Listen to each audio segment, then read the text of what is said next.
All right, so good afternoon, everyone, and welcome to the third session of the 14th edition of the Brazil-Canada Chamber of Commerce Traditional Doing Business in Brazil event. I'm Carolina Albernaz, Director of Business Development Operations at the Brazil-Canada Chamber of Commerce in Toronto, and will be the MC here today. I hope you're taking advantage of the networking features available for you. You can connect with fellow attendees, speakers, and sponsors. And if you're having any trouble to use the event platform, please let us know. We'll be happy to help you troubleshooting. We had two amazing sessions last week discussing Brazilian economic and political outlook, and also opportunities and challenges for sustainable investments in Brazil. This week, we'll focus more on the practical steps of doing business in Brazil with some incredible speakers joining us today. Tomorrow, we'll host Ms.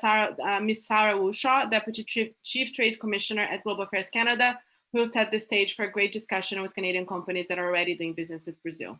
Just a few housekeeping rules before we start. The presenters will be available to answer questions after the presentation, so please submit your questions through the Q&A box. If you run out of time to answer questions, we'll make sure you receive your answer via email. Since we have a packed agenda for today, without further ado, I would like to invite Danielle Hisica, partner at KPMG and co-chair of the BCCC, to say a few words.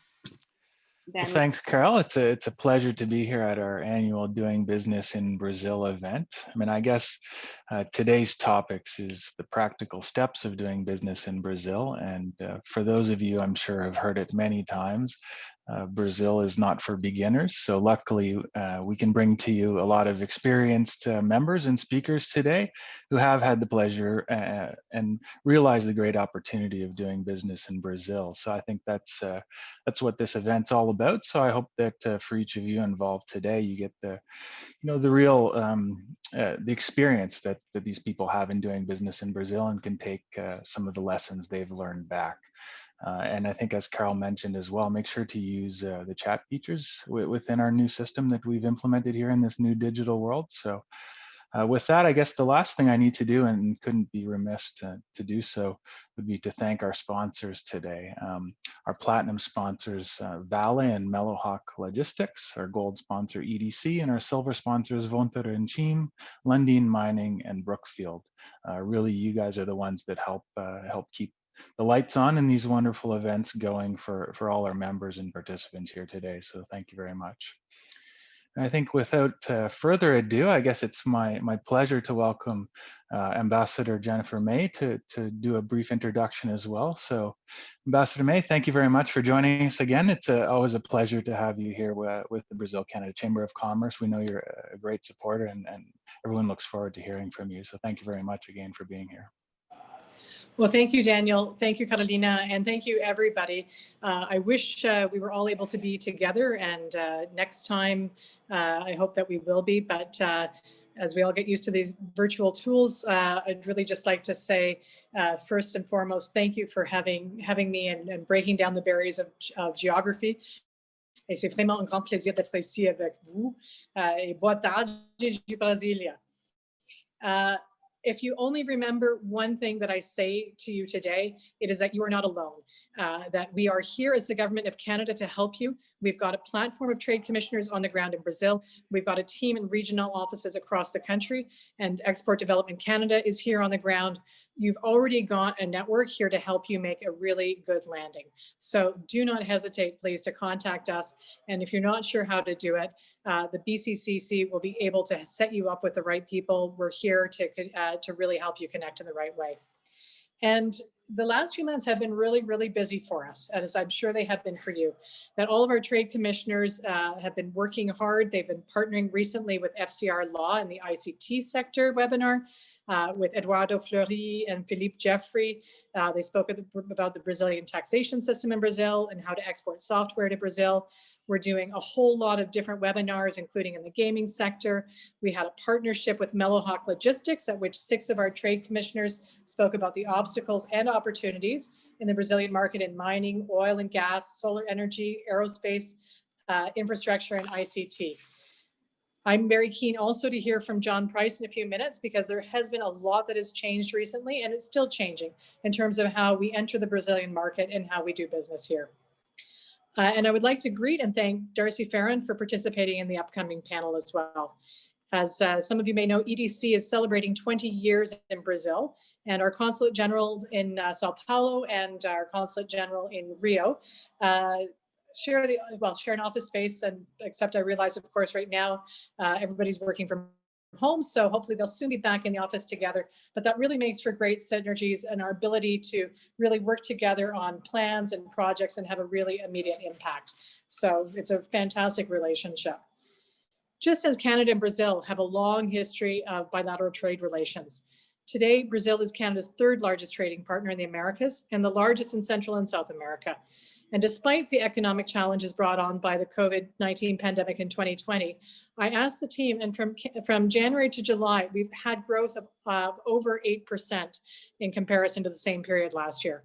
So it's still a growth market for us, despite all of the difficulties and challenges of COVID. And the investment relationship is important to both of our countries, with increasing investment in both directions. And indeed, for our Canadian majority-owned foreign affiliates in this country, their sales in Brazil are their third largest in the world, just behind the US and UK, with a growth rate 10% faster than all other countries. So I think between those two statistics, that should convince you that there's a lot of potential here.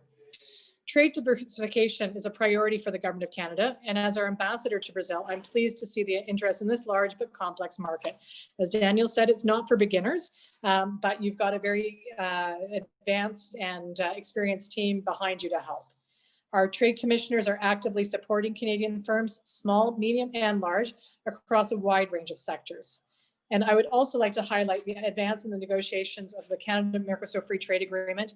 I know that Sarah Wilshaw will speak more to this tomorrow, so I won't go into it in too much detail, other than to say that this is an important part of our trade agenda, and that it recognizes that trade policies need to respond and contribute to the promotion of the general economic, social, and environmental environment of all the countries involved.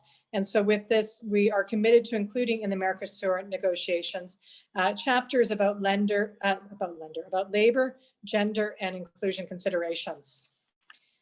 So to assist Canadian firms with understanding these responsible business issues in the Brazilian context, we will soon be launching a joint EDC Global Affairs Canada Trade Commissioner Service Guide to help direct Canadian companies such as yours to some of the key Brazilian frameworks and considerations that are involved in the ESG sector.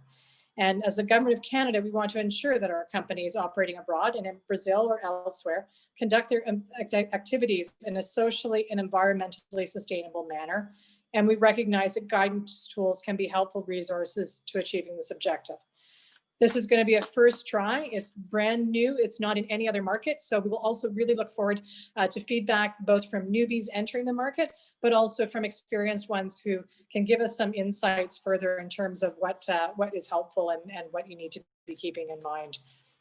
This year, we are also proudly marking 10 years of the Canada-Brazil Agreement on Science, Technology, and Innovation. This agreement has enabled and still fosters the development of projects in cooperation and technological exchanges. This agreement favors not only sectors such as life sciences, but also research focused on agriculture, from more efficient fertilizers to improved cereal production, and of course, sustainable technologies as well. In closing, I would like to reinforce the invitation extended by our colleagues today to explore opportunities in the Brazilian market. Our team of trade commissioners are here to provide assistance and further information on the market. I wish you all great business in Brazil. Je vous souhaite de bonnes affaires au Brésil. Merci à tous. Thank you very much all. Thank you so much, Ambassador May, for your words. And yes, I mean, the work that your team is doing in Brazil, the trade commissioners, is impressive, and they're really connected with the local market. They have a deep knowledge of the market. And for the Canadian companies here today, if you're not in contact with the trade commissioners in Brazil, please be in touch, because they can definitely help you to open to find new opportunities and to open the market for you, as well as the BCCC. We are also here to assist you with connections and information as needed. So thank you, Ambassador, for your time to be here today with us. And please keep counting on us with anything that you need in Canada. And congratulations again on the great work that you're doing in Brazil, together with Ambassador Borio, the Ambassador of Brazil in Canada, to bring Canada and Brazil even closer together. Thank you so much for your time here today. So I would like to move forward and invite our keynote speaker today to join us. So he is a veteran of Latin America market consulting and one of the leading public speakers and thought leaders in the region. Whether addressing audiences in English or Spanish, I wish I could put Portuguese here too, John. John's consulting and academic background delivers both a deep understanding of trends impacting Latin American and Caribbean markets, as well as rich anecdotal content built over 3,000 client engagements in the region since 1993. So I'm not, John's full bio is on our website, but he has published over 100 articles in Latin American business trends. And John is on the board of Nuestros Pequeños Hermanos, the Latin Orphanage Network, and the Canadian Council of the Americas, a big partner of the BCCC as well. So without further ado, John Price, Managing Director at America's Market Intelligence, to his presentation today. Thank you, John, for being here with us. Thank you so much, Carolina. Bom dia a todos los brasileiros. Bonjour à tous les Canadiens. It's a pleasure to be here. I'm going to share with you my screen with the presentation that I've put together for today. So bear with me as I do that.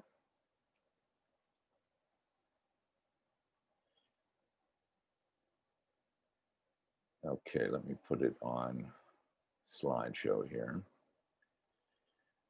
Okay, very briefly about myself. I am a Canadian, actually son of a former trade commissioner. I was born in Peru. Brothers and sisters born all over the world, growing up as kids of diplomats. So I'm especially grateful to be in the company of Ambassador May and her team, and gotten to know some of those colleagues in recent months as we've put together a series of COVID-related webinars. So thank you, Ambassador, for your support and for bringing your team in contact with us. Very briefly on who I am and who we are. Our firm, America's Market Intelligence, which is based in Miami, but works with affiliates across the region, has affiliate offices in Sao Paulo, in Bogota, Medellin, in Buenos Aires, Santiago de Chile, and independent affiliates across the region. We help companies essentially inform themselves and make better decisions. We've worked with a number of firms over the last 27 years. We've been doing this. Our first company was called Info Americas, started in Mexico City with offices in Sao Paulo and Miami, and that company was sold, and then AMI was created in 2011. You've been told that I'm going to be talking about best practices. Well, I'm a firm believer in the notion that it is actually mistakes that teach us, not successes. And having worked on over 3,000 client engagements over the last 27 years, I've seen a lot of mistakes committed by myself, but also mistakes committed by clients that we've served. And those mistakes, I think, provide some valuable lessons. Some of these things will seem obvious to any of you who've worked in Brazil. For others, it might open a few ideas. I wanted to briefly get through these, and then I wanted to spend the second half of my presentation over the next 20 minutes or so, 25 minutes, talking about some of the trends that we're seeing coming out of COVID, both at a macroeconomic level, but also at a business operational level, how those will generate new challenges for us doing business in Brazil, but also new opportunities. So that'll be in the second half. I'll spend the first 10 minutes or so going through these market entry blunders. The first thing that I've seen people do over the years is they get excited about a market like Brazil when it's too late, when it's sort of at the top of the business cycle. You've all heard the adage that, you know, never buy a stock when everybody's talking about it. Well, never enter a market when it's in the height of its business cycle. So if you're depending upon the Globe and Mail or the Wall Street Journal to tell you when to enter market, it's probably late in the business cycle. And although it might look attractive from a purely exporting point of view in terms of the prices and the currency strength and such, chances are if it's at the height of the market, that's when the competition is fiercest. That's when finding good distributors is more challenging. That's when getting appointments is more difficult. So we encourage people, depending upon the business model and how you will operate in that foreign market, like Brazil, to choose the right time and look earlier in the business cycle. And of course, we are in a very dramatic business cycle right now that is being prompted by COVID. First, the healthcare crisis, but now COVID in Latin America, including Brazil, is much more of an economic crisis, I would say. And so getting to Brazil and is actually not that difficult. Getting back into Canada is a challenge in terms of the quarantine that you have to face. But nonetheless, as travel restrictions loosen up, I encourage people to go, because Brazil will be a neglected market after so many months of lack of air travel and lack of arrival of business people seeking opportunities in Brazil. And for me, that makes it a great moment to initiate your business. Another important element in Brazil is not to be charmed into signing away a national distribution agreement with the first sizable distributor you meet in Sao Paulo. Sao Paulo is probably 9% of Brazil's GDP and home to about 30% of its import wholesalers. So it's certainly the most important business city in Brazil, but by no means is it a national distribution hub. There is no such thing, frankly, in Brazil, like there is in other countries in Latin America that tend to be more centralized around one hub city. The fact is that Brazil has 15 cities with over 1 million inhabitants, 51 cities with over 500,000 inhabitants, and 228 cities with over 100,000 inhabitants. And they're spread geographically far apart, which means that the distribution of products and services and the partnerships that you must form to service those markets generally require working with multiple partners in multiple cities. So keep that in mind. Another, I think, important element here is, I call it the General S patent mistake. And that is that people look to a region like Latin America and they sort of try to conquer one country at a time, or even worse, multiple countries at a time. And the fact is that Brazil represents anywhere between 35 and 40% of the GDP of Latin America. And before you go conquering another 10 markets in Latin America, you should really think about spending several years in Brazil penetrating that market, getting into those second tier, third tier, and fourth tier cities with your products and with your services.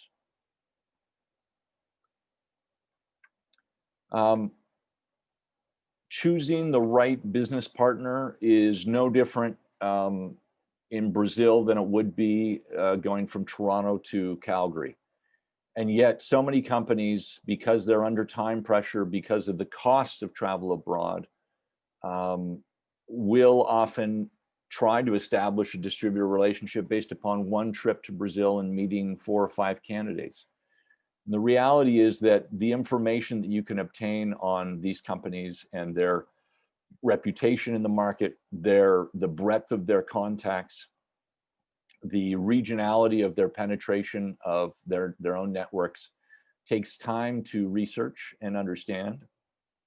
And we just encourage you to take the time to choose the right distribution partner. We work a lot with companies in this realm, but whether you do the work yourself or you depend upon the Trade Commissioner of functionaries of the Canadian Embassy, whether you work with BCC or with independent consultants, the point is that is a process that takes time.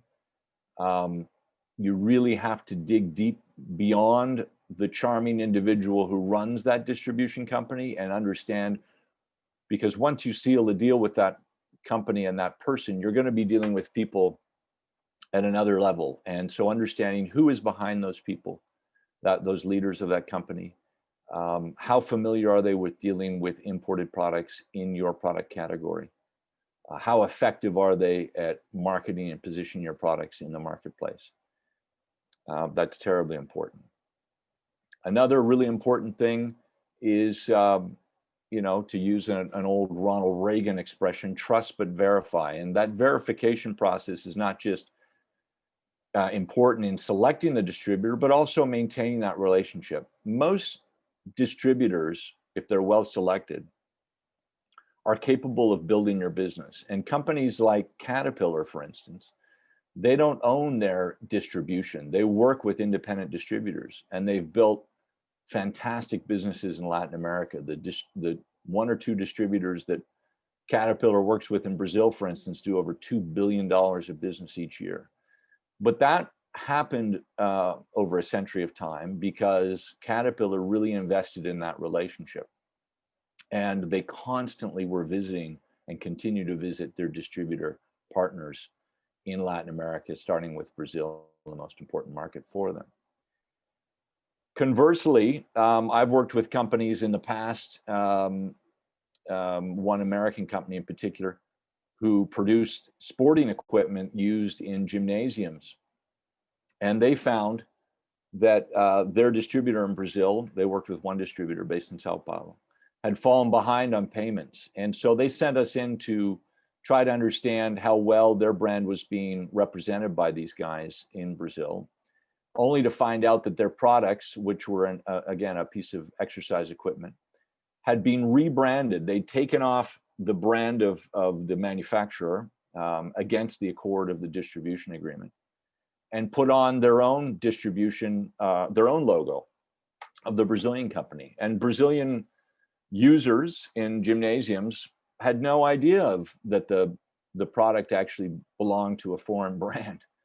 And this tactic enabled the Brazilian distributor at any point in time to be able to change manufacturers if they felt they didn't want to pay that foreign supplier or felt they couldn't. And not only were they defying the agreement, but they were putting that manufacturer in a very vulnerable position in terms of being able to switch them out for another. I mentioned that example just because it happened because the manufacturer had not sent anyone down to Brazil for 3 years concurrently. And that neglect led the distributor to pursue his own nefarious ways of distributing. And this is important. If you want to get the most out of your distributor and the hopes of your distribution strategy, you've got to visit the market on a regular basis. Sending one of your own to be country manager. I've seen this time and time again. A country manager in markets like Latin America is very much the face of your company in the press, in industry, conferences, etc. And so without the sensibilities of local market knowledge that really only comes from people who grew up there, a foreign operator, as accomplished as he or she may be, as knowledgeable as he or she may be of the product and of the industry, is going to be at a huge disadvantage.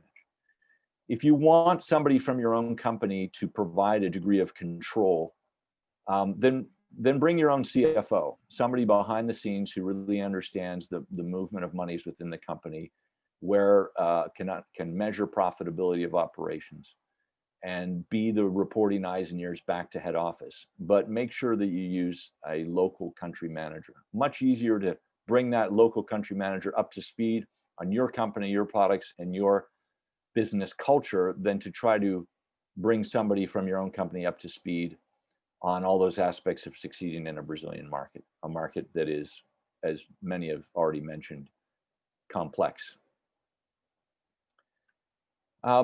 Refusing to extend credit to Brazilian importers, customers, partners is a huge mistake. Smart manufacturers, and I've seen this most commonly of European manufacturers, they understand that the money they make by extending credit to importers in Latin America is greater than the margins they make on the sale of their own products. typical manufacturing margins might be 10 to 20%.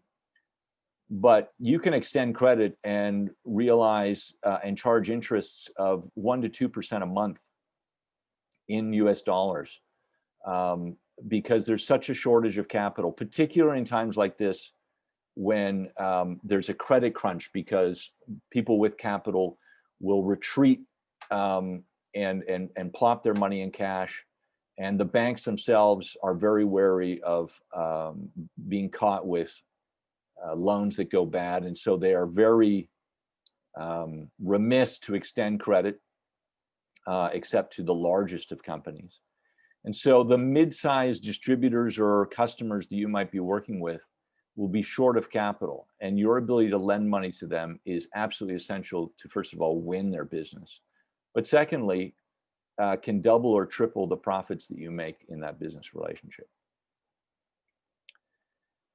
For many years, e-commerce, even in Brazil, was a small portion of the retail sector, particularly compared to more mature e-commerce markets like Canada, the United States, Western Europe, and even more so in China. But Latin America has all of the ingredients needed to have a thriving e-commerce market.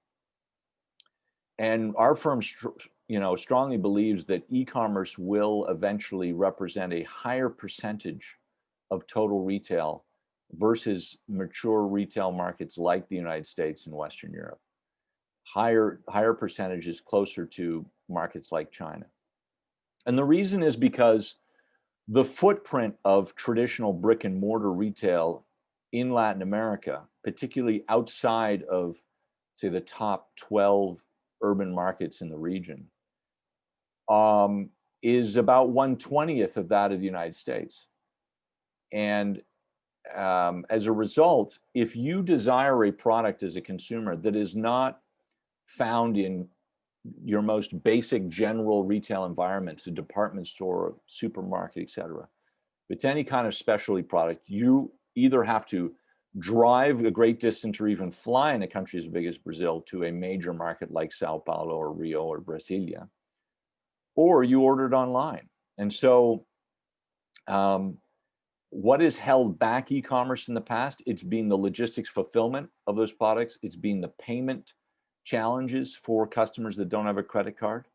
Both of those obstacles are being overcome more and more, particularly as the big players, the Alibabas and the Amazons, break through some of those barriers and provide, if not with their own ecosystem of companies and solutions, they provide enough demand that invites others to provide those solutions. And of course, COVID has, and I'll get into some of these statistics later, but has provided an impetus for those who did not embrace e-commerce in the past to suddenly have to. And so now, thanks to COVID, you have a much larger pool of e-commerce customers. And even though retail sales are down in Latin America and Brazil close to 10%, e-commerce is up. So the share of e-commerce has grown tremendously and will double this year versus last year. The gray market. The gray market is important to understand for a lot of product categories, from fast-moving consumer goods like running shoes and batteries, to luxury goods, to products that also have an intellectual property component where those gray markets are actually black market and illegally reproduced products. It's important to understand how these operate. A lot of companies choose to ignore them, but in certain product categories, you just do so at your own peril. In Brazil, in the battery market, as much as 1/3 of batteries sold in Brazil are imported from Paraguay illegally without import tariffs, and usually at about a 20% pricing advantage. So you have to be aware of these markets. You have to understand how they're going to impact your ability to compete when you're selling through the formal market. And the advice I really like to give, and to pour a little cold shower on us Canadians. Canadians, as we travel the globe, we learn that we're pretty much well liked around the world. And certainly the hard work of our trade commissioners, and both at the national and provincial levels, and even in some cities, the support for trade means that a disproportionate number of small Canadian businesses do break out of the Canadian market, not into just the US market, but also into emerging markets like Brazil. But those same companies often find it difficult to sustain a presence in a market like Brazil when Brazil goes through a downturn. I've been working in Latin American markets for 27 years, and this is the 6th major recession that I've gone through. And I've seen how companies go into the market and then pull out entirely in bad years. They completely shut down their operations. This is a huge mistake. You can reduce your operational footprint and reduce your costs and reduce your losses a great deal and run things on a shoestring. But by maintaining a presence in the market, you continue to support your distributors, you continue to provide spare parts if that's relevant to your business model. This will be remembered. And when times turn good again, you will, each time you go through those downturns, you will earn the respect and the loyalty of customers, of distributors, and other partners in these markets. I think the best example of a Canadian company that has stayed the course in Brazil is, of course, Brookfield, who've been there over 100 years. And then you walk into the Brookfield offices in Brazil, you are in a Brazilian company. They have completely localized their operations. And I think that is a testament to their ability to understand the market and stay the course. And again, that's the model to follow. Okay, now let me just address some of the trends that we've been seeing in these markets, in Brazil in particular. Some of what I'll speak to trend-wise also speaks to other countries, but I do it for comparison's sake so that you can see where Brazil stands vis-a-vis these other markets. The first and most controversially, and I won't get into great details here, there is an article that we published on our website, which is americasmi.com, about our analysis and our forecast of how the world is divided into 4 types of countries in terms of their ability to contain the COVID-19 virus, and therefore the likelihood of how the COVID crisis from a healthcare standpoint will end in each of these 4 types of countries. One of these types of countries are island nations, countries like Jamaica, Trinidad, Cuba, countries that were able to seal their borders in a matter of hours, and because of sort of the unity of societies found on islands, were able to achieve great compliance with social distancing, and were really able to control the virus. Some have, begun to lose that battle, but many have maintained very low infection levels. Countries like Canada, Germany, Denmark, but also Uruguay in Latin America did have initial breakouts, but because of well-communicated health policies, because of good social distancing, we're able to control to a reasonable level the infection. And Uruguay is the one country we classify there. And then that leaves most of Latin America falling into 2 camps.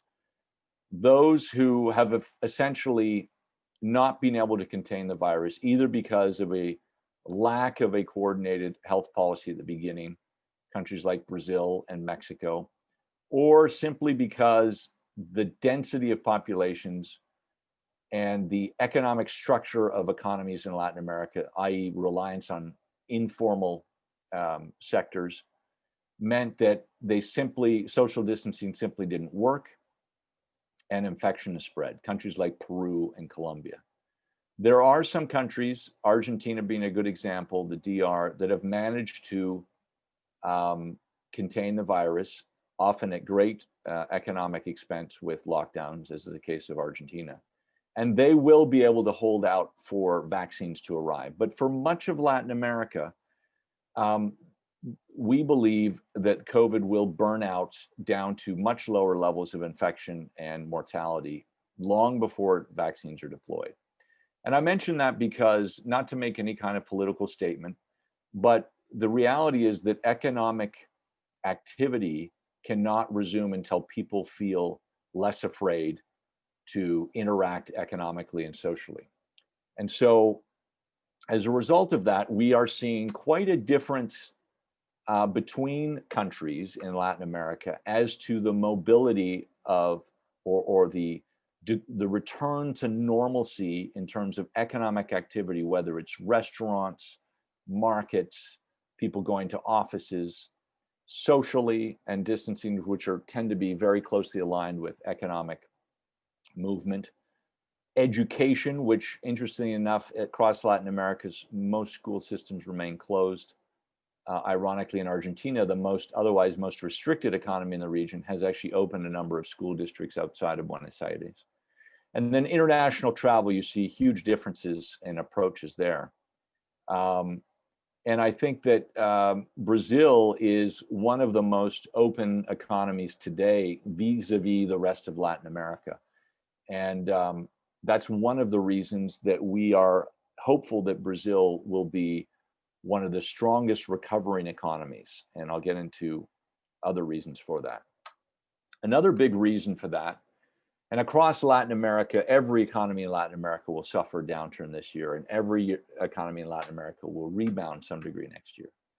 But Brazil stands out as the country that really spent the most lavishly and probably the most effectively at getting payments out to small business owners and to the working poor. And spending this year, they will realize fiscal deficits of 15%. This is higher than the United States. These are numbers similar to Canada and Western European countries that have also spent aggressively to try to mitigate the downward employment and economic spending impacts of COVID and of lockdowns.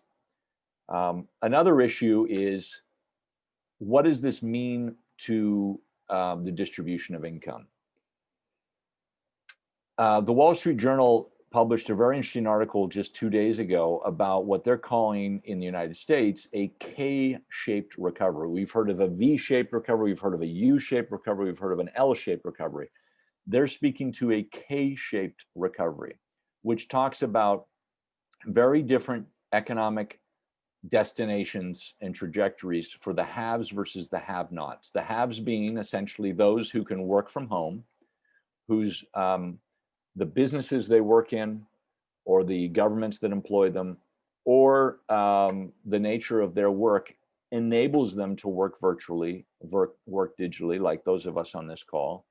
They suffer the least in terms of loss of income, versus those whose employers are businesses like restaurants and bars, event organizers, open markets, small retail, whose businesses have not been able to migrate online.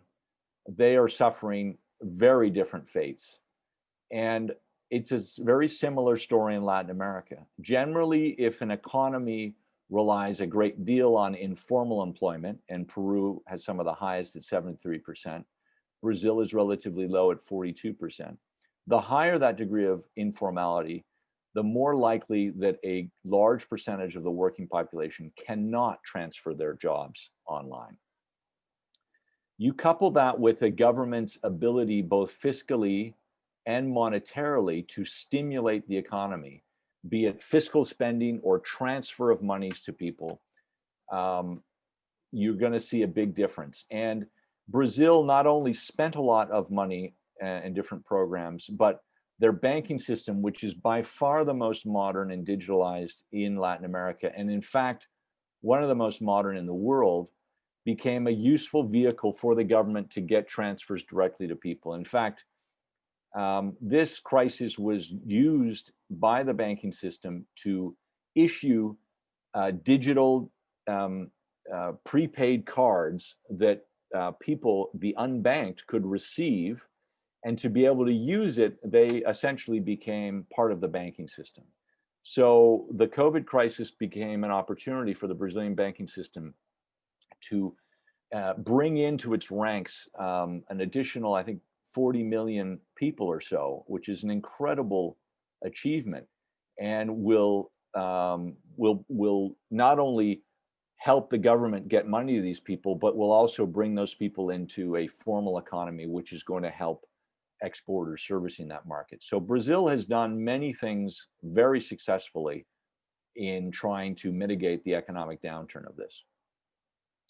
And in a survey that we did of households, 2,000 households in June, when they were under lockdown in Colombia, Mexico, and Brazil, as you can see here, Colombia, with its higher level of informality and a much more moderately funded program, had households that were in far more dire straits.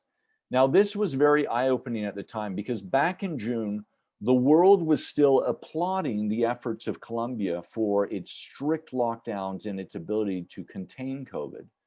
And the same international media and domestic media were ridiculing Bolsonaro and many other leaders in Brazil and in Mexico for what appeared to be a very lax approach to lockdowns.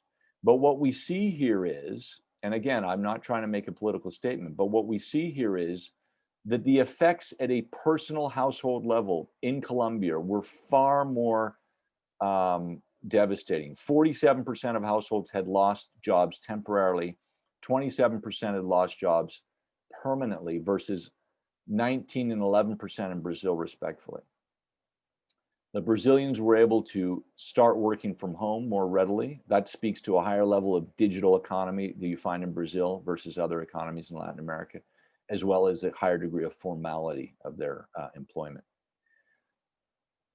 So what is another factor to keep into account? So we believe that Brazil will recover faster.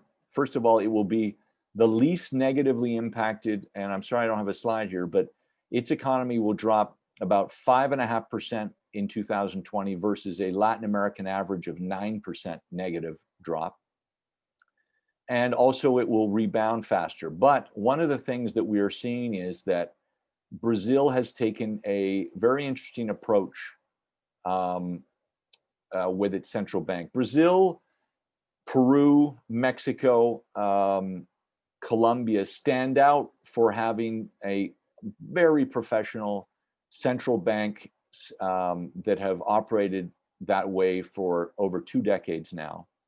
Brazil has managed to wean itself off a great deal of foreign debt, does have a fair bit of domestic debt, but as a result of that, was able to follow the largest central banks of the world in basically printing money and bringing down the cost of capital. The Selic rate in Brazil is now at 2%, which for those of you who've operated in Brazil for the last 30 years is mind-blowingly low.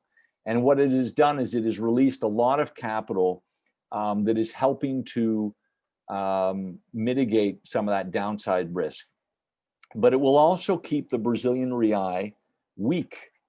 The Brazilian real has lost about 20-25% of its value this year, and we expect that to continue to remain weak.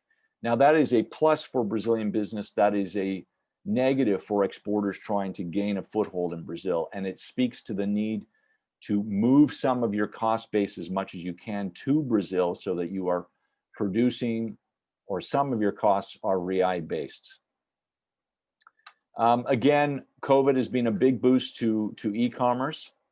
And again, back to our survey in June, what we saw here was, particularly in less mature e-commerce markets like Colombia, a huge number of new customers. But even in Brazil, COVID has helped bring into the e-commerce world a new number of people who'd never done e-commerce before, but also people buying more online. and people buying slightly more online. So big percentage of the population, about 50% or more than 50%, buying more online than ever before thanks to COVID, in spite of falling income levels. So with that, I wanted to give time for questions. Carolina, I don't know if you want to moderate those or if they're coming through on the chat function, but. Yeah, I would like to ask our attendees to add any questions on the chat. Thanks, John. This is like a great presentation as usual. You're so knowledgeable of like Brazil, and I love the like, let's focus on the mistakes so people don't do them again, instead of the what are usually hear from consultants on like the best ways to do it, like what to avoid, right? So I'm just waiting to see if we have any questions coming in right now. Let me check with the platform. Otherwise, we can. Here we got a question. So, with the Canadian federal government promoting SMEs, can you give some suggestions for a less than a $2 million entry strategy? Well, sure. I wouldn't think you'd have to spend $2 million to enter the Brazilian market. I would hope not. Sorry, $2 million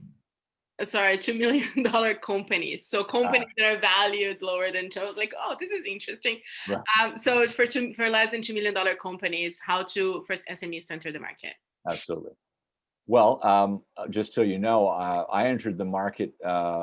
My former business partner moved down there literally on a shoestring, and we did our first project for peanuts. So, you know, it can be done. Here's the thing, and this may contradict some of the advice that you receive from others, but it is, again, from a pragmatist's heart.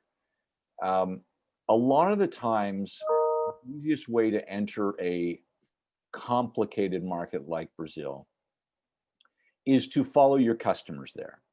So if you are already, you know, a lot of Canadian exporters, a huge portion of Canadian exporters are B2B suppliers of services and products to larger companies. And if that's the case for you, then often the easiest time is to, you know, find out which of your customers, be they Canadian, American, European companies, operate in Brazil, and find out how you can continue to support them, but now in Brazil. So your customer might be a Canadian company or an American company or a French company. So, but your sale and your export of product is going to Brazil. And that is advantageous because it takes a lot of the mystery out of it. They will guide you on any labeling and other compliance issues that you have to address to get into the market. And of course, payment, timely payment, lending, and extending credit, and all those issues are far more simple. And I find that this is the best way to get started before you start searching for Brazilian customers and working with the challenges of extending them credit and of collecting and servicing them directly. So that would be the easiest way. If you are a consumer-oriented product, then again, focus on those large retailers, especially e-commerce retailers. E-commerce has become increasingly easy in Brazil, and by e-commerce I mean cross-border e-commerce. The Brazilian government a couple of years ago signed an agreement. The National Postal Correios de Brasil signed an agreement in the United States through Miami, so that products sent to Miami could quickly be clear customs and go into the Brazilian market direct to consumers. And that removes so many of the barriers and mysteries of selling through e-commerce to Brazil. So again, e-commerce channels are becoming a very interesting way for consumer brands to get to customers in Brazil as well. Thank you, John. So, and having that said, where would you put your money then in terms of like investment? If you could like give us a little hint. Sure. You know, it depends. I suppose this is coming from an investor, a financial investor of sorts. But I'm a big believer in investing in Brazil. If you're investing in the stock market, there are ETFs that follow broadly the Brazilian market. When markets like Brazil drop, they drop both in terms of local currency and because of the drop of currency. Whenever there's a global crisis, there is a fuga de capital. There's an escape of money from emerging markets back to more secure assets, U.S. Treasury bills, et cetera. The Brazilian currency dropped 20-25% as a result. The Mexican currency dropped, the Colombian currency dropped, the Chilean currency dropped. All the investment grade countries in Latin America that have strong capital markets saw the greatest drops in their currencies. That money will come back. We have negative yields in most of the bond assets in the developed market today. Investors want positive yields. That money is already starting to come back into national bonds, including Brazilian bonds, but it will also start to come back into strong equities. Companies that have a lot of history in Brazil, that have both an export play and a domestic market play. And so, across the board, Brazilian ETFs will be I think a very good investment over the next, starting now over the next couple of years. Thank you. And if you could predict something, I mean, there's a lot of discussions about the Brazilian reais. I mean, it's good in one side for the investors because it's cheap, but at the same time, if you're trying to bring the money here, it's like also complicated. So do you have any crystal ball to any predictions on how long the real is supposed to remain weak and what might drive it to go higher, if this is the case? Yeah, I mean, I think that the Brazilian central bank, and with a nod from the Brazilian administration, has committed to low interest rates. That is that's a position of strength.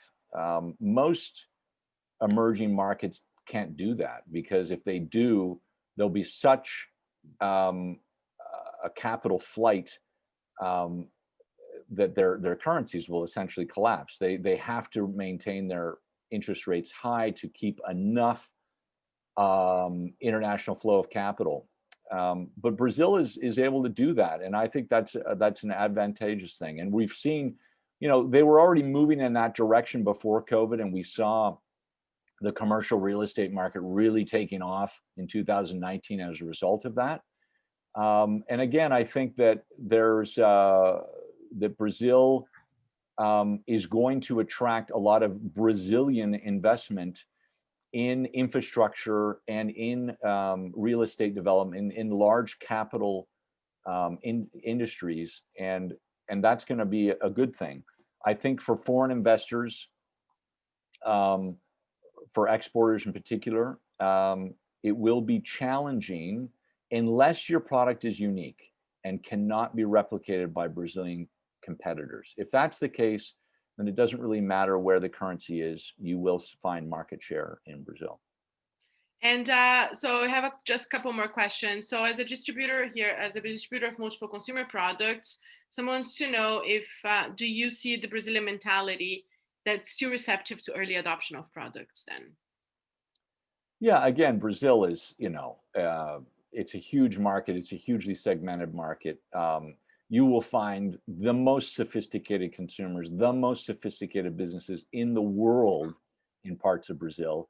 You'll also find, a very simple consumer mentality in other parts of the country. So it's difficult to say that. But generally speaking, if it's new and flashy and the world wants it, Brazilians are at the front of the line demanding that they get that product. And frankly, for big suppliers of consumer electronics and products that are constantly changing, Brazil is right up there along with the United States, Canada, Japan, Korea, Western Europe in terms of receiving those products right away. Yeah, no, there's definitely a lot of interest in anything that's innovative and new, especially in the big urban centers, right? And then last, as a Canadian, any thoughts on Canada-Mercosur negotiations and how this could help Canadian companies looking into entering the Brazilian market? I think it's tremendously important. There is still a battle of opinions amongst business leaders and, of course, their political allies in Brasilia as to committing to free trade. And this is rooted in the level of competitiveness of their industry. So you can take the agri-food sector, which Brazil is a world leader and highly competitive. They've been advocating for free trade, for 30 years. But then there's industrial sectors, the automotive, the aerospace sector, which frankly have benefited from protection. And they are wary of opening the market. And so trade agreements are an important vehicle for securing over the long term access to markets.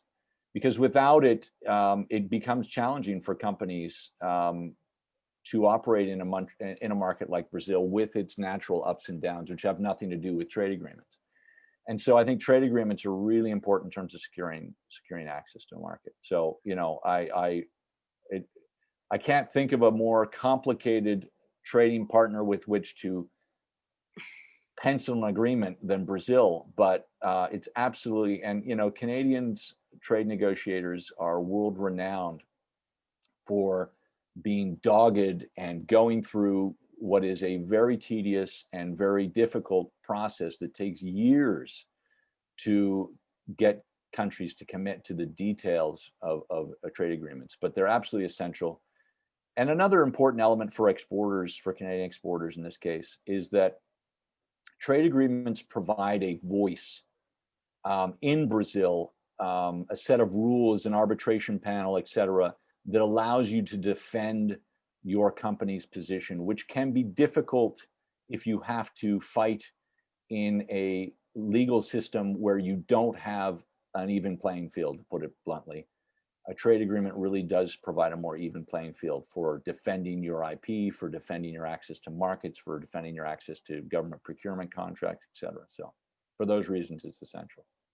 Well, thank you so much, John, for being here today. We have been hearing as well that the Canada-Mercosur agreement is moving forward. COVID has delayed a little bit of the process, but the conversations are moving forward, and hopefully we'll have some better news in the coming months as well in that regard. Thank you so much for availability to be here today. So John's presentation will be available on our website later today. And if you need, if you have any information, if you wanted to connect with John, or if you need any help on how to enter the Brazilian market, please feel free to connect with him. We'll have his information as well on our in this event platform, as well as on our website. So thank you again for being here, and please count on us. And next time you come to Toronto, please let us know. We'll be happy to hopefully see you face to face. So thanks again for being here today. Thank you, Carolina. Thank you so much. So I would like to call our next speaker today. I would like to invite our friends from FCR Law to, so we have here today Eduardo, Fleury, and Philippe Jeffrey from FCR Law, a dynamic Brazilian law firm advising national and international businesses, entrepreneurs, and investors on almost all aspects of Brazilian law. They provide high-level quality services and establish long-term relationships with their clients and partners, from startups to large international manufacturing, business, and financial institutions. So for Eduardo and Philippe's complete bio, you can find this on our website. So without further ado, I would like to invite Philippe and Eduardo to join us here now. Well, first of all, I would like to say good afternoon to everyone that is watching us at this time. I would also like to take the time to thank the BCCC and Carol to invite us to this very nice event. So we are very pleased to be with you today, and it's an honor. So very briefly, because we have 30 minutes, so the time is a little bit short, but as a short introduction of FCR Law. So we are a boutique mid-sized firm of approximately 40 lawyers. We specialize in corporate, in tax and labor law, both from the advisory and litigation side. We are very international. We are one of the only firms in Brazil that has a Canadian desk. Eduardo is also specialized in US taxation. We have a German desk that is led by two of our partners, Marcelo Coimbra and Lucas Rhomberg. So we have a nice international teams that can provide services to Canadians and foreign companies, obviously in French, in English, in Portuguese, and for the case of the German desk, in German, and also in Spanish. As a short introduction for myself, for those who does not know me, I'm originally from Quebec City. I've been working, I'm a tax advisor and tax partner at FCR Law, and also I'm responsible for the Canadian desk. I've been working in Brazil now for over 20 years. So obviously during those 20 years, I had the chance to work with a lot of Canadian companies and foreign companies that are either exploring the Brazilian market or either take the decision to operate in Brazil to sell. This is in a nutshell a little bit my background. Here we put some clients of us. So I have a little challenge today. I have about like 15 minutes to try to make you understand something about the Brazilian tax system.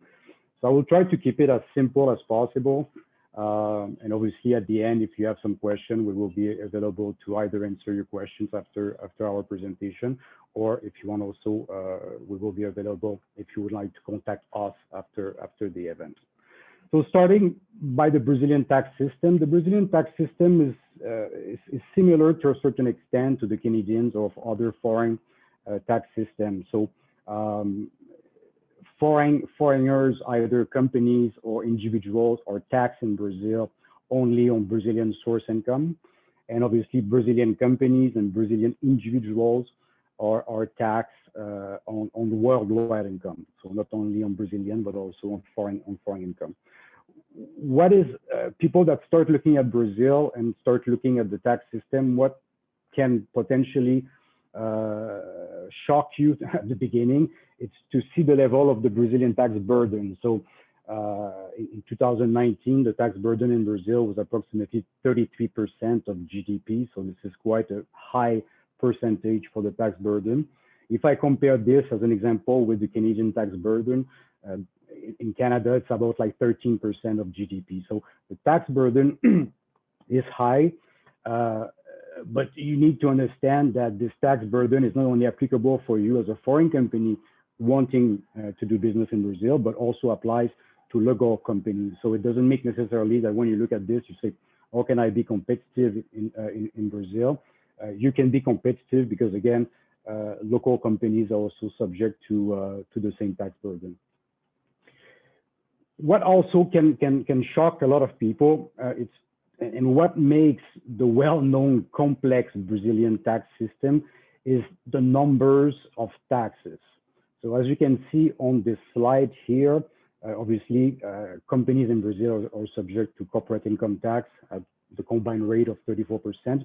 But if you look at the transaction taxes, this can be a little bit scary when you look at this, because if you want to do business in Brazil, you will, to a certain extent, need to understand those taxes, understand that those taxes are levied at the federal, at the state, and the municipal level. So you're taxed in Brazil at 3 different levels, depending on the type of operation that you have. So there are many taxes, and that's obviously what makes the system a little bit complex for non-residents. But again, like I mentioned, local companies are also subject to the same system. So not necessarily you will be on, you could be as competitive as other companies. Obviously, when you start looking at Brazil, one of the key aspects is taxation. We have seen a lot of companies that says like, I'm used to do business in different part of the world. I don't need to hire the tax specialist at the beginning. I know how it works. This is probably like a decision that will be, can be a disaster for foreign company, because you need to invest a little bit more time, have some resources locally by having like local presence or having like local advisors that will help you to understand all those taxes will apply and see potentially, obviously, if there's some tax planning that can be made. Eduardo will be concluding our presentation talking about the tax reform in Brazil that is currently on discussions at the governmental level. The tax reform is obviously focused on all of those transaction taxes. And the idea is try to consolidate, to merge as much as possible all of those taxes, okay? So if I start with corporate income tax, something that is interesting to know in Brazil is that local companies can normally calculate corporate income tax under two different methods. The first one is what we call the actual profit method. The actual profit method is a normal corporate income tax calculation that you have, like in Canada as an example. So you start by looking at the accountings of the company. From the accountings, you make the necessary tax adjustments, and you pay your corporate income tax on the net income of the company. Like I mentioned, the corporate rate in Brazil is 34%. The other method that can be interesting and can help in some cases to reduce your tax burden in Brazil is what we call the presumed profit method. The presumed profit method is a tax method where the taxable income of the company is calculated by applying fixed percentage over the gross revenue. So if you look at the table on this side below, in the case of manufacturing and company that sells goods, the presumed taxable income rate, not income tax, but the taxable income is 8% for corporate income tax and 12% for social security on net income. That builds what we call in Brazil the corporate income tax. Those are the two taxes. For service company, the presumed profit is 32%. So this is something that is important to know. A company in Brazil can make this choice on an annual basis. So when you start operating in Brazil, you can start as an example with the actual profit method. And the following years, if you see that the presumed profit method can be more beneficial, then you can change each year the method. One of the main criteria to be able to apply the presumed profit method is that the gross revenue of the company cannot exceed approximately $20 million of dollars. So on this slide here, I'm showing you an example, and this you will understand a little bit how the decision is made if a company will opt for the actual profit or the presumed profit. So I put an example here of a service provider, a service company with revenues of $500,000 and expenses of $450,000. So the margin, the net margin of this operation is 10%. So if I look the actual profit, I will pay corporate income tax on the 50,000. And if I look at the presumed profit method, I will apply the 30% rate that I just mentioned on my previous slide over the 500,000. So if we compare both scenarios in my example here, we can clearly see that the actual profit is much more advantageous than the presumed profit. And why is this? It's because the presumed profit becomes advantageous if your profit margin in Brazil is higher than the presumed profit margin under the presumed profit. So like I said, in the case of a service provider, the presumed profit margin is 32%.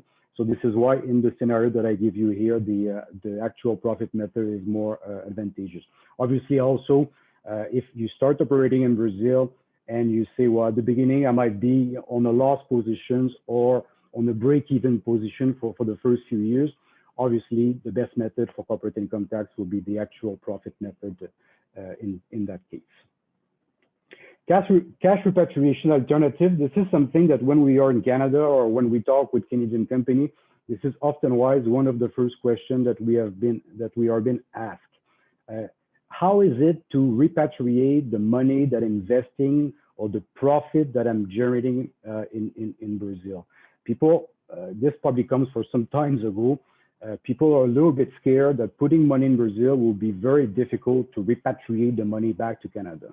If the company is open properly, registered properly, and so on, there is no difficulty whatsoever to repatriate money from Brazil to Canada. So the main options that you will have initially is to pay out dividends, the profit that you're generating in Brazil. Dividends payments in Brazil is not subject to taxation. This is probably the only thing that is not subject to tax. This is the payment of dividends. Also, the capital that you will be investing in the company in Brazil can be freely repatriated back to Canada. and the amount that is repatriated back to Canada up to the amount that was invested is also not subject to taxation. Capital gains, well, this is the case if when you take the decision to sell your company in Brazil. So the gain that will be generated on the sales of your share participation, as an example, will be subject to a withholding tax that will range from 15 to 22.5%, depending of the amount of the gain. Interest, this is also another option. So instead of injecting capitals in Brazil, in the Brazilian company, you can also lend money to your Brazilian operations. Any financing, intercompany financing that will be provided and interest paid on this financing will attract a 15% withholding tax.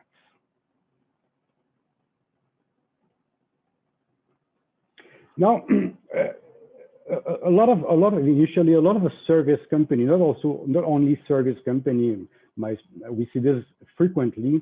A lot of service company, software company, IT company will say initially, well, listen, I don't necessarily have the need at this time to have my company in Brazil.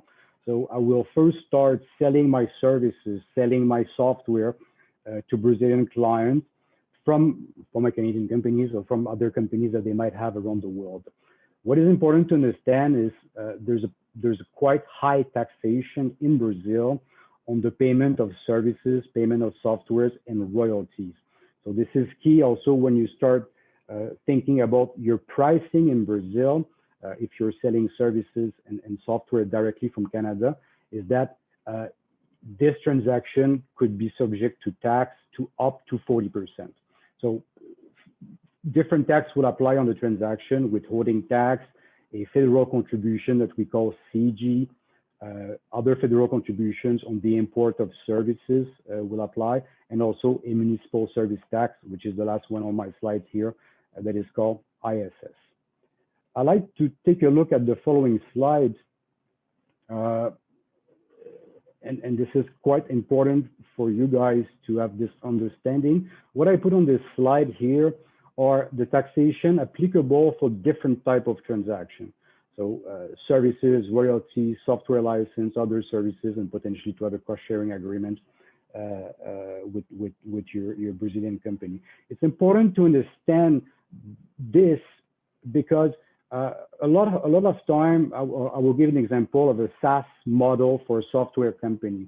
Normally, everything is kind of charged as a service. So the entire package that includes licensing, services, update, and so on is often wise charged in Canada as a service. So in Brazil, this needs to be analyzed, and we need to see if the transaction could be structured a little bit differently, because if I look at the first line, like I'm showing here, services will attract 40% taxations with all of those taxes that I show here. If I look at a software license fee, we already have two of the taxes that I'm showing on the table that will not apply, which is the CG and the P's and COFINS. So this is something that we work quite a lot with Canadian companies, software and service company, to try to see their model and see how the taxation can be reduced by segregating maybe a little bit more precisely what is provided to the Brazilian client, because again, this could allow you to have an important reduction of the tax burden on those transactions. Here I'm showing you how the tax are calculated on the payment of services from Brazil to, as an example, to a Canadian company. So the taxes that I was showing on my previous table are theoretically divided in two. So if you look on the first level of my table where I'm showing the withholding tax and the ISS, which is a municipal service tax, those are theoretically the taxes of the Canadian company. So if you invoice in Brazil $1,000, for sure, the Brazilian company that is paying the service fee will withhold 20% of taxes. So the amount that will be deposited in the bank account of the Canadian company will be 800. So this is important to know, because the second example that I'm showing you on the right or companies that knows the taxes that will apply in Brazil on the transactions, and will say, well, listen, I will need to increase my pricing to make sure that I can receive the $1,000 that I was expecting to receive, okay? The second level of my table, those other taxes that I'm showing here, those are also theoretically taxes of the Brazilian company and not of the Canadian company. So who is the taxpayer of those taxes? Again, is the Brazilian client or Brazilian companies in Brazil. Why do I say theoretically? Because all of this can be negotiated between the parties. Often when Canadian or foreign companies are discussing at the first time with potential Brazilian clients, often when the clients will say, well, listen, I'm very interested to buy your services, buy your solutions and so on, but I will need to withhold 40% of taxes on the amount of services, as an example, that I will be paying you. So when we know, and when you guys know a little bit how those taxes are divided, you already had at least the possibility to say, well, listen, I know that a lot of taxes on those transactions apply in Brazil, but I also know that a lot of those taxes are not my taxes or your taxes. So again, this can be negotiated between the parties, either on the sides where all the taxes are assumed by the Canadian company, or all of the taxes are assumed by the Brazilian client, or a mix of both a little bit. But very important for you guys that deals with services and software in Brazil to be aware of that, again, to allow you to make your pricing properly, to make sure that the taxes in Brazil will not completely eat the margin that you were expecting to make on the transaction.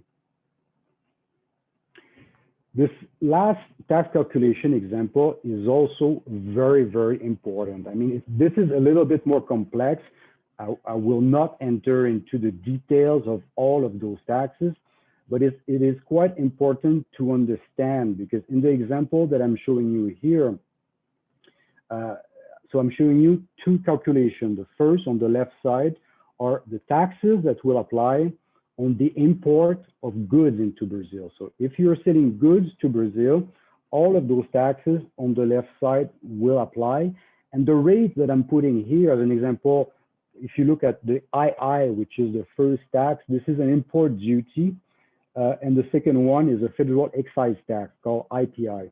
The rate that I'm showing here are only an example, because normally the rate of those two taxes will be defined by the tariff code of the product.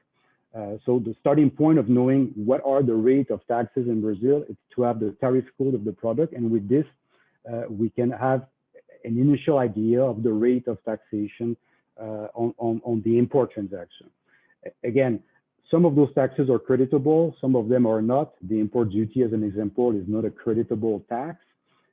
So it becomes a cost of the transaction. But this is very important, and we are helping and assisting a lot of foreign and Canadian companies to make those proper simulation of the taxes on the transaction.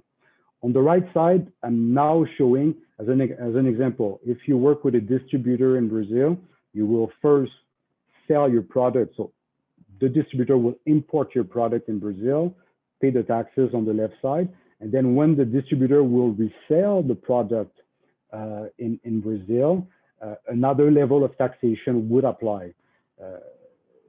So those are the tax, and like I mentioned, the taxes that were levied on the imports that are creditable will be offset with the taxes on the resale transaction. But Eduardo and I, again, from our experience, we've seen a lot of companies that first say, I will try to obtain by myself the rates of my product in Brazil, and they start making those calculations by themselves. The calculation basis of all of those taxes are different. So one tax is charged on top of the other one, so that creates kind of a cascading effect. So this is very key. If you want thinking to selling your product to Brazil, you need to have someone that will take a good look at this, because in my example here, again, I was presuming a margin of the distributor of 20%. So something that was sold from Canada from $100,000 was resold in Brazil at the price of $251,000. So as you can see, if this calculation is not analyzed properly and simulated properly, you can also have a very bad surprise on the price that you're selling your goods to Brazil. This is my last slide, and then I will let Eduardo talk a little bit about the famous tax reform in Brazil. But I mean, in the last presentation, we were talking about the Brazil-Mercosur treaty. There's a tax treaty between Brazil and Canada, so this is important to know. This provides a certain level of comfort because the tax treaty needs to be interpreted based on how it is written and so on. What is important for you to understand is that from a Brazilian perspective, so if I look at a company in Brazil making a payment to a Canadian company, the treaty will not necessarily bring a lot of benefit, because why? As an example, dividends are not subject to tax in Brazil. So the treaty says that the maximum rate is 15%. We will apply the local rate, which is 0. So the tax treaty will not obviously reduce further to 0. Interest, the local rate is 15%. So normally the treaty also doesn't bring something more than what is locally required. Royalties, it can. Not royalties, but interest in the case of specific financing by Export Development Corporation. So you could have potentially benefit for a 10% rate. Royalties, the local rate is 15%. Again, the treaty will not further reduce the local taxation. What is, however, important to mention and can be a benefit for you guys to do business in Brazil is that the tax treaty includes what we call a tax sparing clause. What is a tax sparing clause? Tax sparing clause were clause included in tax treaty where industrialized country was trying to promote trade with a third country or less developed countries, and they allowed their tax residents, so in the case of this treaty, the Canadian resident, to potentially claim an higher foreign tax credit than what is paid in Brazil. So I'll give you a very simple example. If we take interest as an example, so you are lending money to Brazil with interest. So the Brazilian company that will pay you interest, like I mentioned, will withhold 15% withholding tax on the payment.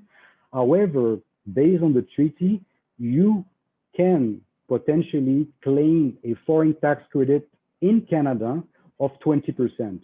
So that gives you like a 5% benefit of the actual tax that is paid in Brazil. So this is something that is interesting for Canadian investor and something that is important to know. So that was about it for my presentation. I hope I was clear as much as possible. And I will then let Eduardo continue the presentation about the tax reform. Initially, good afternoon for everybody. I'd like to thank BCCC and Carolina for inviting us to this such important event, especially to explain the Brazilian tax system. I think for those ones that who didn't know the Brazilian tax system, after Philippe's presentation, you can realize how complex is this system. Okay, the reason for this complexity, or the reasons for this complexity, is we have a lot of reasons, in fact, but I would like to mention two of these reasons that can explain most of the complexity of the system. The first reason is that when we talk about tax on goods and services, we say that we have 5 taxes. But in fact, when you look at, for example, ICMS, which is charged by states, and ISS, which is charged by municipalities, in fact, we have more taxes than only 2 taxes, because despite that the general rules are the same, every state has its set of rules about ICMS. Every municipality has regulations about ISS. And so if you are planning to sell from one state to other state or from one municipality to other municipality, you have to understand the regulation of each state or each municipality. And they are not so similar as we can expect. The other reason is that usually when we are making presentations around the world, we say, oh, Brazil has 5 VATs. It's not true.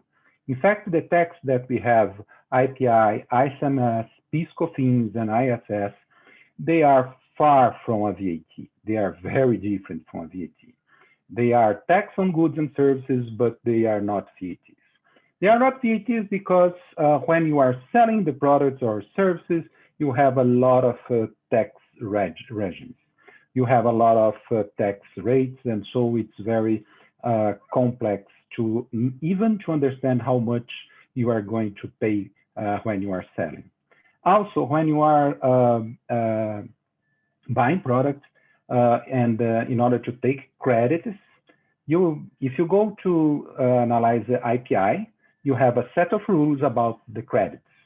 If you are wanting to take credit of PIS/COFINS, you have their own set of rules about taking credit. ICMS, another rule. And then if you are going to analyze ISS, you don't have a right to take credit. It's just the rate on the price of the services.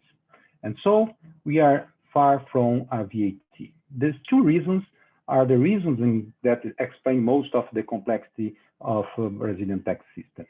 The two proposals that we have right now in the Congress that we call PEC 45 and PEC 110, they are pretty similar, okay?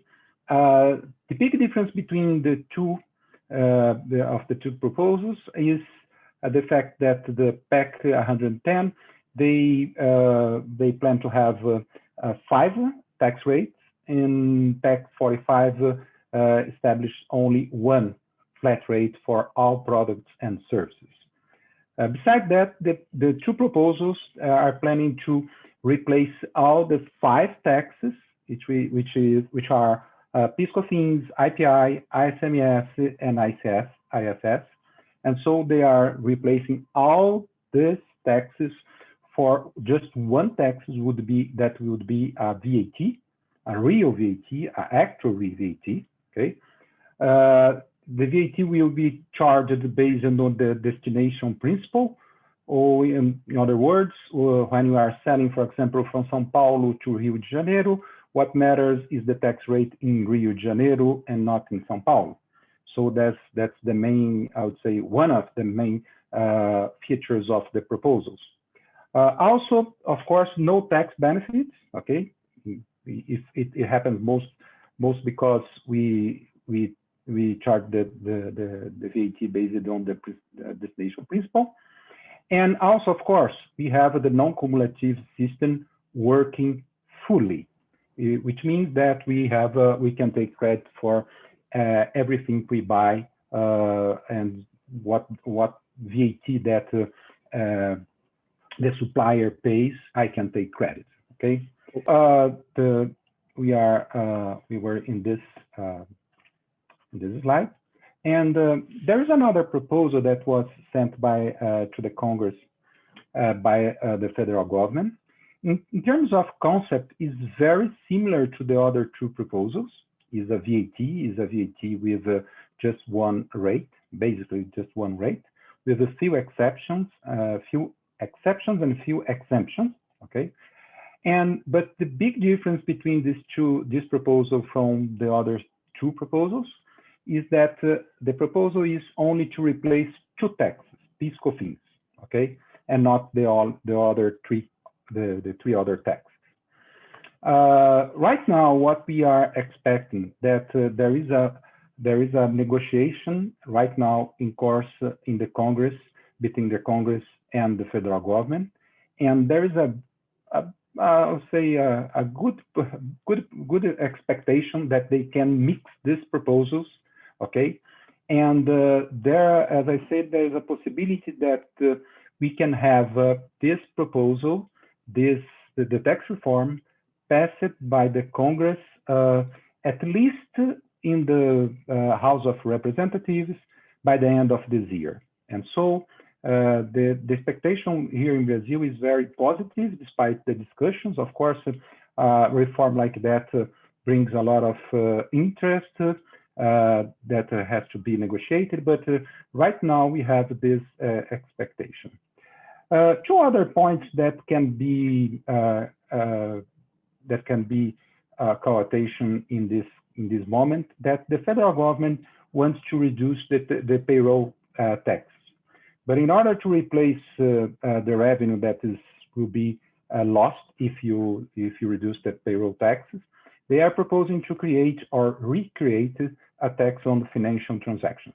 Who is familiar with Brazilian tax history?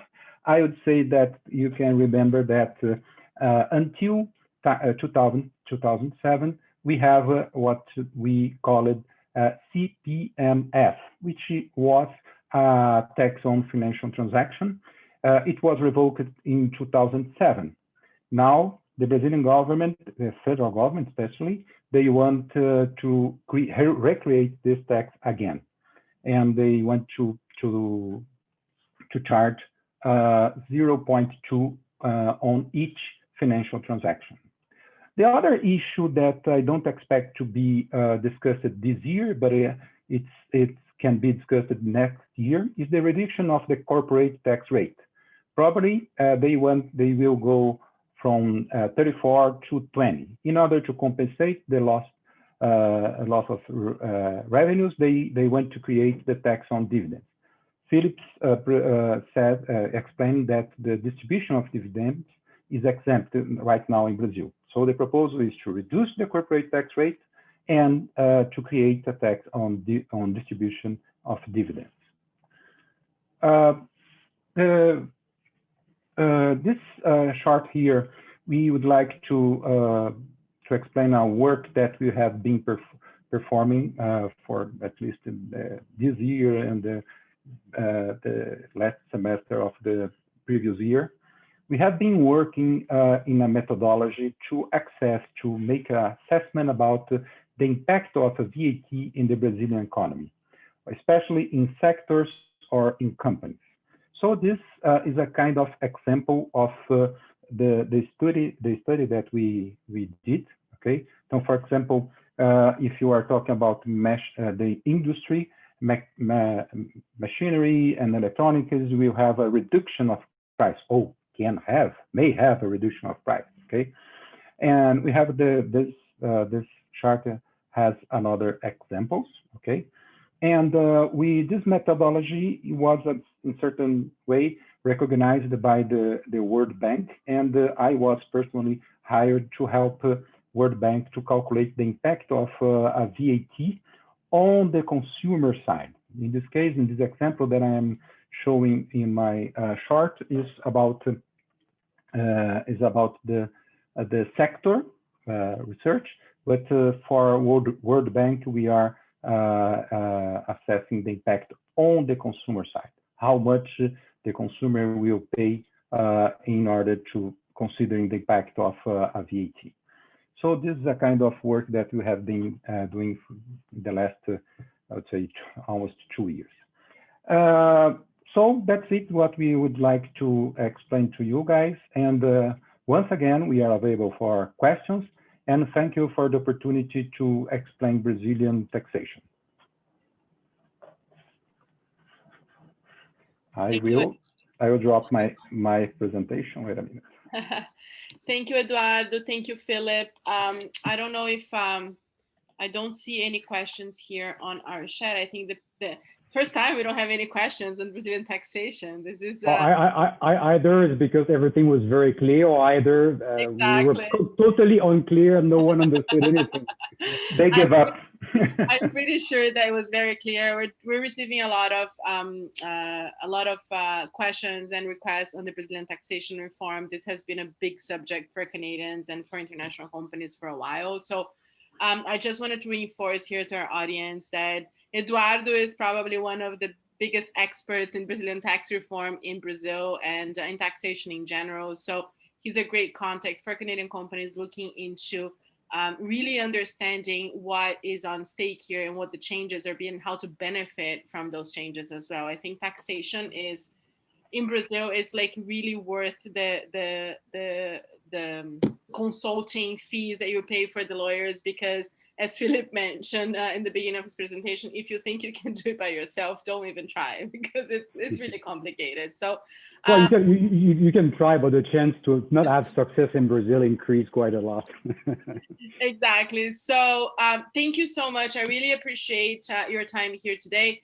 The presentation will be available again on our website for later, as well as the contact information for FCR Law. And if you haven't had the chance, if you have any questions, we had a couple webinars that we did with them as well in the last few months as well on software and the LGPD and Brazilian taxation as well. So go to our website and take a look of all this info sessions that we have with them to better understand what's going on. And thank you again for your time. Really appreciate it. And we'll be in touch soon. So thank you. Thank you. Thanks, Carolina. Thank you, BCCC. So next, I would like to invite our next speakers here today. So Peter and Arnon from MELLOHAWK Logistics. They will, so Arnon is the president of MELLOHAWK Logistics. Peter is the managing director at MELLOHAWK Logistics, as well as the co-chair of the BCCC. Established in 2002, MELLOHAWK is an international freight forwarder and a specialist in worldwide transportations and logistics services with offices in Mississauga and Miami. They ship cargo of every kind and size to every destination worldwide. And as a Brazilian citizen, as well, Arnon and MELLOHAWK team are the right partners to help you with all your logistic needs to start moving your products into Brazil. So we heard from John how to enter the market. We heard from Philippe how to tax your product. So now we're going to hear from them on how to actually get the product there. So I'll pass along the mics to you guys, Arnon and Peter. Thank you for joining us here today, and it's with you guys. Hello, everyone, and welcome. I guess I'm going to share my screen so we can start, and thank you to the BCCC and everyone for the invitation. It's an honor to be here again. I hope Peter can hear as well. So anyway, welcome everyone. It's great to be here with you again. So thank you for the invitation. I'm the president and founder of MELLOHAWK Logistics, and we're going to talk a little bit or quite a bit about logistics between Canada and Brazil. So we are located in Toronto, of course, with an office in Miami who represents our US interest, and an office in Sao Paulo. And we couldn't be here today if it wasn't for my amazing team that supports us everywhere. You know, it's because of them that we are so successful. So thank you to my team. And Peter, of course, my vice president and co-founder of MELLOHAWK. So MELLOHAWK has been in business almost 18 years. We cover the entire world. Basically, we're our partner offices that represent our interest in different markets, and not different in Brazil, of course. I am Brazilian born, and Brazil is a niche market for MELLOHAWK, as well as South America, because we understand what customs is asking in Brazil and all the peculiar details that when you do a shipment to Brazil, you need to know. First thing I would like to say, and you're going to hear throughout this presentation, is never, ever, ever ship anything to Brazil without the written approval of your buyer, your customer, their customs broker, or their law firm, everyone that can confirm that your shipping documents are correct. One single mistake can cost the confiscation of your shipment or destruction or heavy penalties in Brazil by Brazilian customs. So be very aware of that. Some of our services, of course, we do air, ocean, trucking, customs clearances. Eventually, when we start having trade shows again, we do trade show movement between countries, the temporary importation of some products for the trade show and then coming back, repairs, and so forth. But we also do a lot of consulting. You heard my previous colleagues presenting about the details of documents and taxation in Brazil. So we do that consulting together with them to make sure that your product, when it goes to Brazil, is classified correctly. But most important, that your customer, another tip for you, that your customer in Brazil, he is allowed to import your product. A lot of companies in Brazil think about the logistics process at the end of a negotiation. So I advise you, one of your first questions is to ask somebody that you're potentially selling to, can you import in Brazil, or do you have a radar? RADAR, which is the permission to import. So the fact that a company is formed in Brazil and has a CNPJ number or a business number, it doesn't mean that they can import that product that you're trying to sell to them. Also, if that product requires an Anvisa or the FDA equivalent in Brazil, it is a second level of approval. It's very complex for Anvisa. Depending on the product, you're looking at an 8-month approval of that particular product into Brazil. And there are other levels of confirmation of that product into the country. So when you're selling something or presenting something, ask the customer, have you imported before? Do you have the radar? And if you don't, of course, we here in Canada, together with our office in Brazil, can help them obtain this permission to import, which nowadays in Brazil is much simpler, about 48 hours to 72 hours, depending on the value of the importation and the frequency. The company in Brazil can log into a system and apply for a radar. We also have customs brokers in Brazil that can assist them if they don't have a customs broker. So it's part of the consulting that we do when moving something to Brazil. I'll just show you a little bit the extent of the products that we deal with. Of course, we are heavily involved with the CL Food Show here in Canada, bringing Brazilian exporters of the food business and beverage into Canada to showcase their product together with the chamber in Brazil here and the consulate of Brazil in Toronto and in Montreal. We've shipped many art pieces and very complex parts that move on their own container all over the world. We've been involved with the Brazilian Ball for many years, moving costumes and bikini and feathers back and forth between Brazil, which is not that easy to move.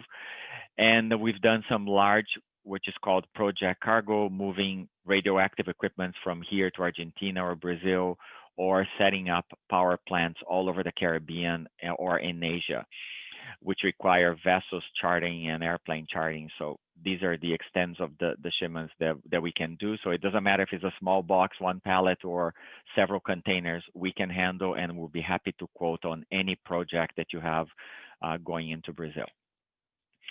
MELLOHAWK is an award-winning company, so I like to highlight here all the awards we have received. And this is because Peter and I believe in education, and we believe that our staff should have the highest training ever possible, and everything that is available to make their job efficient, rewarding. So we're grateful for them to take on this task, but we also believe in education. And we are a 2-time Young Freight Forwarder of the Year award. We belong to CIFA, the Canadian International Freight Forwarders Association, and we have competed against all the freight forwarding companies in Canada, and twice our staff has won this award. So we're very, very honored. And of course, Peter this year received the Access Employment Walk of Fame Award for his volunteering work, helping, I'm going to say, thousands of newcomers to Canada get a job in their field, all through the volunteer work that Peter does with many organizations. We both believe in giving our time to help others, and it is through giving that we believe we receive in return everything that we have. So congratulations, Peter. So what is supply chain? Supply chain, of course, is divided in international trade, which is the buying and selling of goods worldwide. Logistics is the movement of these goods from point A to point B. And supply chain, of course, is the entire process together, everything coming together in one single shipment. The key to supply chain, of course, is operations, is actually the nitty-gritty of moving something and doing the documents either for import or export.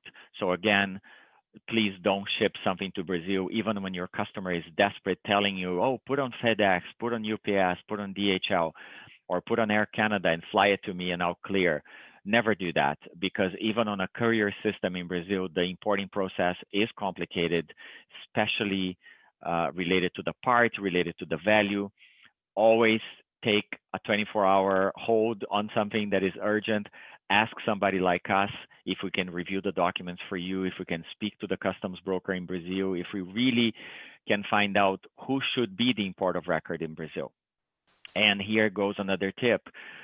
If you're dealing with a private company in Brazil is one thing, but if you're dealing with a government agency in Brazil and they're asking you to quote and all of it, you need to ask if they're allowed to import. Our experience is that government agencies in Brazil don't have a permission to import, and they have to use a third party or a trading company to do the importation. So this is very complex. As Philippe was explaining on the taxation of import, I get, and I got one now watching this presentation.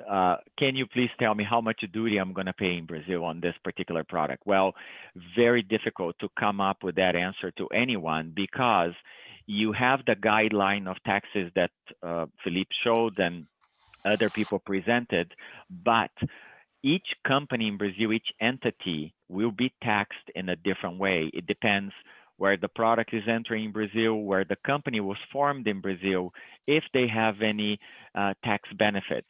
So a company like Philippe's law firm can identify, again, based on the formation of the company in Brazil, really how much duties and taxes the company in Brazil will pay. And the most important that I think for you, it is not up to you, the Canadian company, to find out all the duties and taxes on your product into Brazil.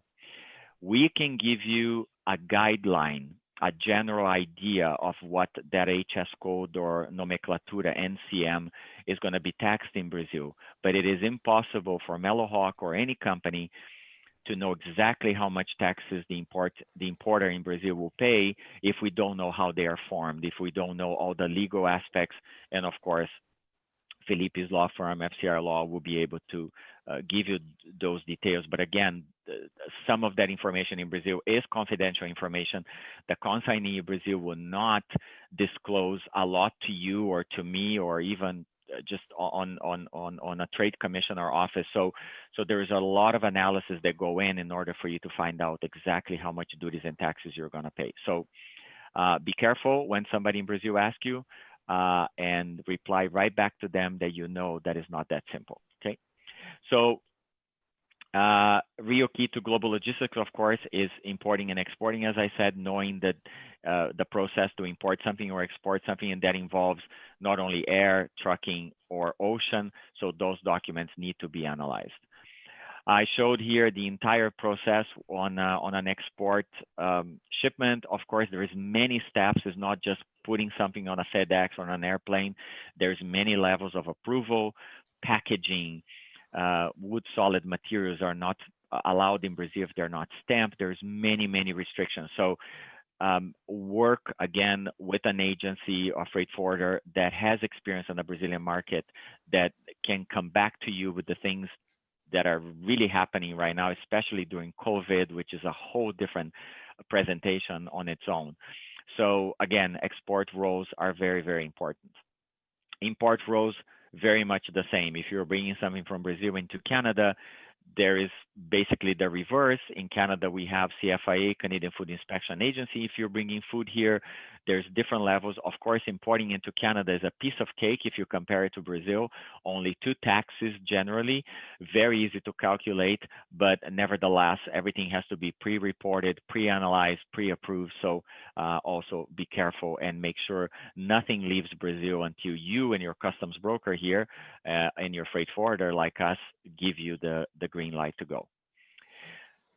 This slide should be actually the first slide of everything that I talked about, because every negotiation you do and every contract you sign should have Incoterms listed on them. And what is Incoterms is the transfer of risk and cost on a transaction between you and your client. So we are now in 2020, and there's a new set of Incoterms, 2020. They should be described and listed in accordance to what your agreement of sale was on that shipment. Why? Because if there is a loss, if there is a damage, if there is anything that you didn't fulfill your contract, if you use the wrong Incoterm, your insurance might not pay for the damage or loss of that cargo. It's the first thing an insurance company is going to look at on your contract or commercial invoice, that your Incoterm was the correct one. So again, explains the transfer of risk and cost. what do they determine? That's the next slide. The payment of transportation and handling, of course, the insurance, the contracting and the payment, the transfer of risk and costs, as I said, the point of delivery of the goods, and what they do not cover, the price of the goods, it's whatever you negotiated, the quality of the product, the payment method, if you're going to get a payment via credit card or wire transfer, transfer of property, consequences for non-compliance, applicable law and jurisdiction, additional obligations. So you need to know what the Incoterms will protect you or not. And they're very specific how they should be listed on your contract. So for example, CFI Santos Port Incoterms 2020. It should be specified which Incoterms you're using because the law or the protection applies to the year the Incoterm is being listed. Or FCA, which means is a collect shipment to Brazil at a I'm going to pick up this shipment at 38 Cruz Albert in Paris, France, and again, Incoterms 2020, and I'm going to move it to the destination. So it means from that point on, you'll be paying for the freight, and your customer in Brazil will pay for everything else. So if you are in doubt about your Incoterms, please speak to us. Please do some research, but begin to incorporate your Incoterms on your sales contracts, on your commercial invoice always, because that's is going to determine duties and taxes in Brazil. So typical documents that we see when we do a shipment for you is a shipper letters of instruction, which we ask you to tell us exactly what should we do for you on that transaction. And most important, do you want insurance for that shipment, again, based on the Incoterms. So we'll be asking, of course, commercial invoice, packing list, we're going to talk about this. Another another document that's very important nowadays is the SOLAS VGM. It's a weight and product confirmation. Let's say you load your container in your factory directly. MELLOHAWK doesn't see what you're loading, so you need to fill out this document and confirm that what you loaded is correct as per your invoice. The weight is correct, and there is no hazardous materials, for example, in that container, because if something happens to that shipment in transit, causing harm to the lives of the people on a ship or on a plane, you are directly responsible for what you're shipping. Customs and the authorities will come to you. They will come to us and ask for all the copies of the documents, but you are liable for everything that you ship and pack and load. So be aware of that. It's a very serious matter. Other documents, as I said, commercial invoice, packing list. If you're doing an import in Canada, CFIA certificate that Canada has a new process to importing food items into Canada. You must be registered. You must pay for a license. You must have a plan of recall of your products in Canada. So very, very complex now. If you're shipping dangerous goods, of course, you're going to have a dangerous goods declaration. The goods must be packed in accordance to the IATA or ocean transport for dangerous goods is very detailed. So if you don't know how to do that, please seek the advice of a shipping company. And of course, all your shipping documents must have HS codes or NCM, which is the equivalent number in Brazil, to make sure the goods are classified and rated properly at destination. Intermodalism. So people ask me, Arno, can you price every step of the way from Brazil to the US and then to Canada and then to Vancouver? Well, it doesn't work like that. When I give you a price from point A to point B, all these different types of transport, they are connected because there is one single shipping document that should exist.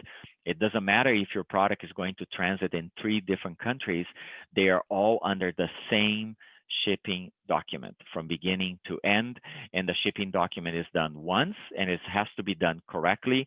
So customs in the point of transit or point of exit or point of arrival will have the consistent information on who the shipper consignee is and what the product is on that container on their box.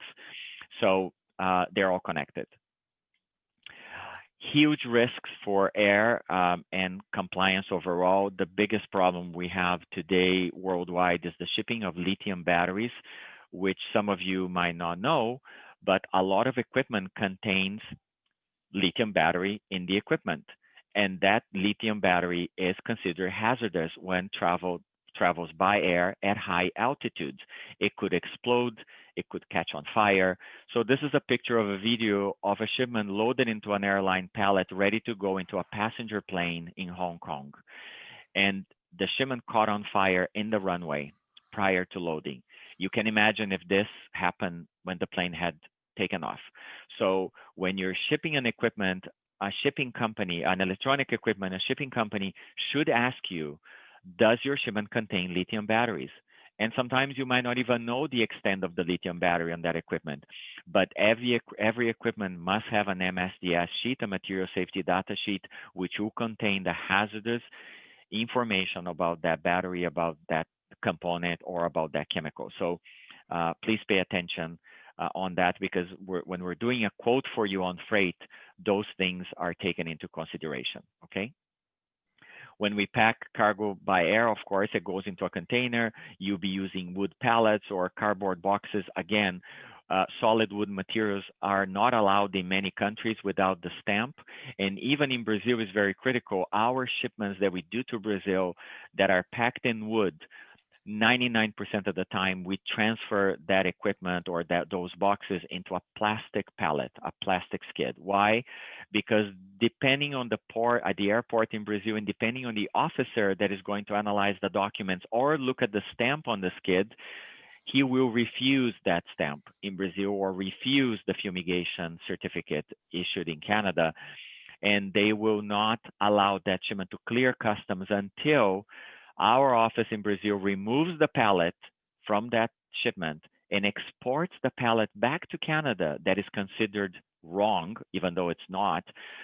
And then only after I export the pallet, the process of clearance for that shipment will start in Brazil. So it's very, very critical.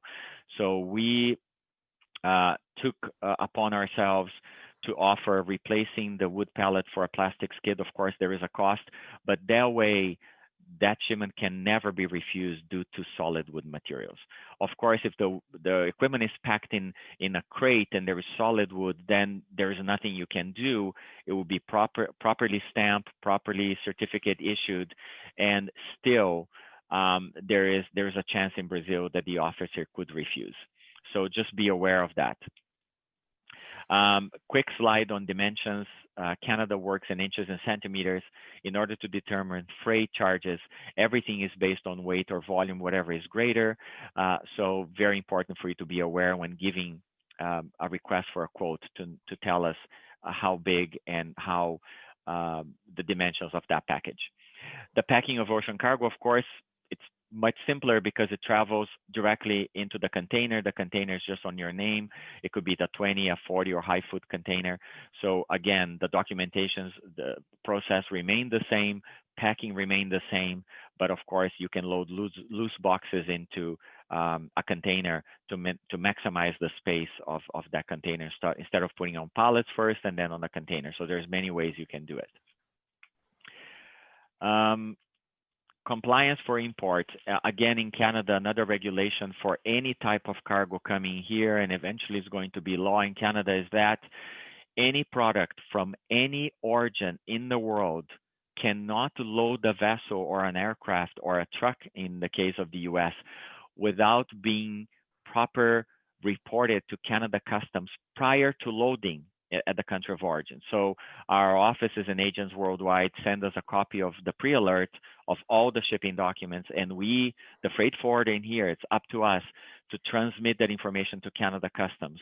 Canada Customs will transmit back and say, okay to load, okay to fly, okay to ship, or the shipment is not allowed into Canada, which I, the freight forwarder here, must tell my agent overseas, this shipment cannot come.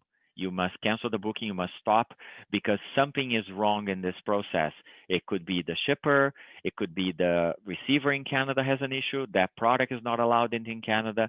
So very important for you to pay attention to this process, whoever you're using as a shipping company, because the shipping company will be fined $5,000 per occurrence if we make a mistake on that transmission. Eventually, it's going to be law in Canada. It's not law yet, but we have been in this process for 4 years now, and it's very, very stressful, but I think fantastic. Another reason for this process is that eventually a shipment before it leaves the country of origin will clear customs even before it lands in Canada. I will have all the duties and taxes. The shipment will land here, customs cleared. I simply can pick it up at the airport and take it to you, or pick up at the port and take it to you directly without having to wait for the customs clearance process when it lands in Canada, which normally is the process now. So hopefully this will be more efficient in the future and clearances will be faster for everyone. Logistics concerns that we face every day, of course, fees and cultural differences between countries. As you know, Brazil and Canada has huge differences in terms of what can be imported, how it can be imported, and how Brazil wants documents signed in blue ink. PDF documents are not allowed on customs clearance in Brazil. It's all original documents that need to be presented. So all of these create difficulties, of course. Fuel surcharge changes practically every day or every week for either air or ocean shipments. So we have to keep up with that. Spring thaw is, most of you don't know, but during the spring in Canada, the soil is softer because there's a lot of water melting from the snow. And a container that normally can take 21,000 kilos to transit on the roads can now take only 19,000. So you're losing those kilos that normally it could fill a container, and now you're losing capacity on that container. So you need to know the details of Canada. Of course, you're moving product or exporting from here during that time. Of course, countries like Russia, Cuba, China, they all have their own details in terms of documents and approvals and restrictions. Russia, of course, we have to have a separate insurance policy when dealing with Russia, besides everything else in the world. So again, minor details, but they can cause delays and consequences for you. I don't have to mention the delays at ports. We had a strike several weeks ago at the Port of Montreal, again, causing huge losses for Canadian business. Still to this day, we have vessels that are delayed entering Canada because of the delay at Montreal Port. Lots of containers stuck. Things are not moving as they should be. So delays and strikes all over the world can cause delays on your delivery as well. I talked already about lithium batteries, the importance of it. And logistics companies, you may not know, but we are the front of seeing drug and terrorism attempts because we get to see what goes on behind the scenes, what you don't see, but we talk to customs every day. We know what they're facing, and we are alerted every day on a particular shipper, consignee, or a route that could be compromised on this aspect. Specific to Brazil, as I said, does your customer has a radar to import in Brazil? Very critical you ask that question, not only import, but to export. Can your client import that product? Do they have all the permits? Ask those questions. Do not ship without having the pre-approval of every single document. Do they need a trading company to import that product? If they don't have the license, they can get it through a trading company. Is it possible to do it that way? Again, generally, government entities cannot import. They're going to use a third company, and you discover this at the very end of a transaction. So ask the question. Does your product need Anvisa, which is the FDA equivalent in Brazil? Very critical also to know that. And again, can your client export? So these are some of the critical questions you should be asking your customers so they know that you know what they should answer you before you do a sale. So now, Peter, back to you. Back to me. Thank you. Thanks, Arno. Thank you. One of the things that I want to talk about here very quickly, we don't just ship cargo. We try to make sure that you are doing good business. And so that means really looking at all the questions that you need to consider when doing business in Brazil. So of course, John Price talked at length, do your homework.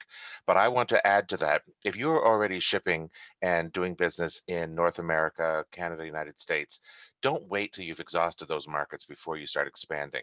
Because diverse markets take so much time, do it all simultaneously and get experts to help you. Like you're going to say, I don't have any time. Well, the fact is, we all know how unpredictable those formerly very predictable markets are. So let's, I encourage you all to to take advantage of this opportunity to look at new markets, look at Brazil, and do it at the same time. Use chambers like Boards of Trade, Chambers of Commerce like us at the BCCC. Use the Trade Commissioner Service. And I really want to take a minute to talk about the Trade Commissioner Service. So not only people like Ambassador May, but also Consul General Heather Cameron in Sao Paulo. I really want to comment that the Canadian Trade Commissioner Service is free, and those particular members in Brazil have so much in-depth local knowledge. It's remarkable. They really are the best in the world. And that's not just me talking, it's me hearing it from ambassadors from other countries. And in fact, ambassadors to our country commenting how good the local commissioner services in Brazil. And I'm really talking about Bonnie Berger and Marcio Franceschini and Sheila Santos and Alex Krell, Laura Neto, Nadine Lopez. I want to say those names because those are people you should be talking to. Okay, those are excellent people. We can refer you. And you can just go to the Trade Commissioner Service. They're very, very helpful. It's really key and it's free. If you can't go to a trade mission these days and can't go to a trade show, you can still do everything virtually. And you have to remember to use your Canadian brand. Your Canadian brand has integrity, and that is very important. It's very important because people believe that we follow the rules here. And since we follow the rules here, we're providing a good, safe product. Understand again that the need for trade diversification, and the Canadian government right now is really doing a push on that. There's lots of services and lots of funding and lots of support for trade diversification. Now, some other things. Do you follow up with your clients after meetings? Canadians are great at going down and they meet that handsome, friendly Brazilian leader, and they themselves are lots of fun and telling stories and have wonderful experiences. Then they come home and they don't follow up. They come home and they don't call. And Brazilians know that Canadians are bad boyfriends. You have a good time and then you don't call. So I really want to stress to everybody how important it is to call often, and keep the contact up. John Price gave a great story of, the people who didn't go down for 3 consecutive years. Crazy. That's just crazy. This is a huge and valuable market. You have to baby it. They are expecting it. EDC, Darcy's going to be speaking, but I will tell you that EDC can protect you. They can pre-screen your clients. They can insure your receivables. They even do matchmaking now. They can absolutely help you. They can make sure you get paid. But you do need somebody on the ground. All of the Canadian services aren't enough. You need somebody on the ground who can help you. Arno, yeah, go to the next slide, would you please? Thanks. You have to make sure, of course, that the buyer has permission to import. And if you're buying something from somebody in Brazil, do they have permission to export? You need all of that stuff. You need the middleman. You need to make sure that if you cannot meet in person with the buyer and seller, that you are still finding the best possible way to make absolute contact. You want to make sure too that you're selling something the market wants to buy. Just because you love something isn't reason enough to sell it. Your product must be providing a solution. And in that whole relationship, I want to make sure too that your marketing material is appropriately translated. Canadian or English material going down to Brazil happens all the time, but Brazilians are expecting to get material in their own language, and it can't be a Google Translate, it can't be a sloppy translate. It needs to be a native Brazilian translate. And in fact, with this same idea, I also want to make sure that everybody does very careful care of their intellectual property.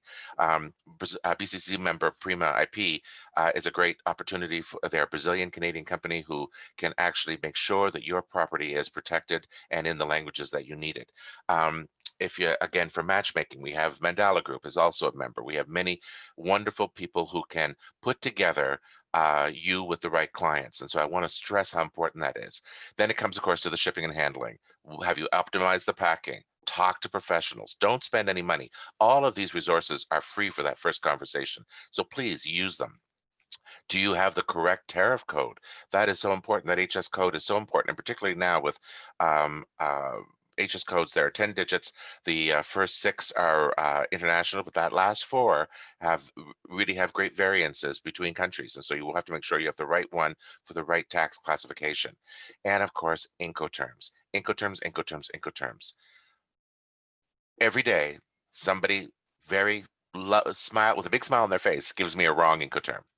And FOB, use it right, because no one is. So really and truly, you need to have a conversation about Incoterms before you move forward, before you've sold the product, so that you have an understanding of the terms that are available to you. Now, keep in mind, you don't have to know all of them, but you do have to know the 3 or 4 that could be applied to your sales transactions. And so it's worth having a conversation with us, with Trade Commissioner Services, with the people who know the answer, because if you are acting with the wrong Incoterm, you're screwing yourself. Ex-works means that you leave it on your dock and the buyer's truck comes with a pump truck and comes and takes it off your dock. If you load it onto the truck, it's a different term and a different responsibility. Why? In the first case, if it falls between the loading dock and the truck, it's their problem. In the second example, if it falls between the loading truck and the dock, it's your problem. So that few centimeters is enough to lose the cost of your product and not collect the insurance, and it's all because you didn't take the 5 minutes to figure out what the best term was. So I just want to underline how important these points are. If you are doing business in another country, specifically if you're doing business in Brazil, you need to consider all these points. I'm giving you huge advantages that you have, resources that you have, but also details you need to consider. You know, you do need FCR Law for taxation consideration. You do need NanoPay for making sure that you're taking advantage of the currency rates. You do need to use all these resources because you can't do it alone. It's not for the beginner and it's not for the lonely guy. All right, back to you, Arnon. Perfect. Am I on mute? No. Thanks, Peter. That's great. And I like to finish by saying that have focus in what you're doing. Always respect everyone along the way, like your competition or your supplier, everybody that can help you out. Always have integrity, because integrity will hold you up against anything, right? And there is a huge misconception that we face when presenting about Brazil. Lots of people, every time I present in person, normally comes to me or in the room and says, but I shipped something to Brazil and I had to pay and it was a disaster with customs. Well, if you start something wrong, you will pay the consequences of the laws of that country. So start something right always from the beginning. Do the right documents, do the right verification. And of course, have passion in everything that you do, because without passion, everybody can read you, right? So your customer, anyone. So thank you so much to the BCCC. Thank you everyone for watching. And thank you, Carolina, again for the invitation. Thank you, Arnon. Thank you, Peter, for this incredibly clear presentation of the main points that you have to look when looking into exporting your product to Brazil. I don't know if we have any questions here, but I have one question for you guys that I think it's important. Is like we discussed previously many times about the different port of entries in Brazil. Brazil is a huge country, right? You have like different ports, different point of entries, but you also have different, as Philippe mentioning, taxations and tax credits depending on how you import your product. So again, how can a Canadian company actually decide on considering the final destination, where should they import their cargo to, and how to move that cargo to the final destination in Brazil?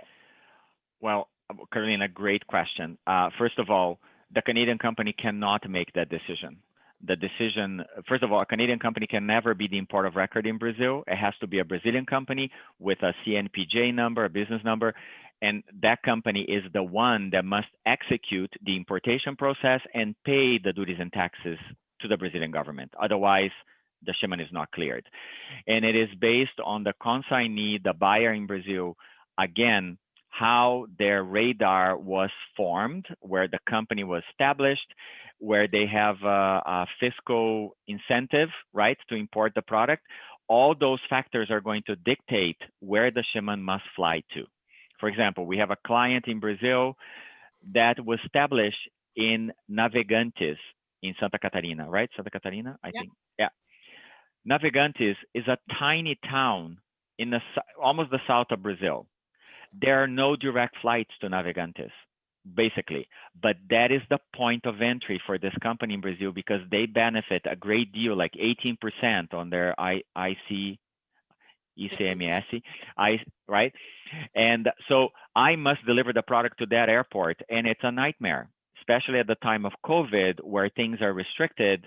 It's even more complicated. São Paulo is already complicated. Imagine Navegantes in the south. So, but that's how the company was formed. That dictates where the point of entry is. Never the Canadian company can dictate that, unfortunately.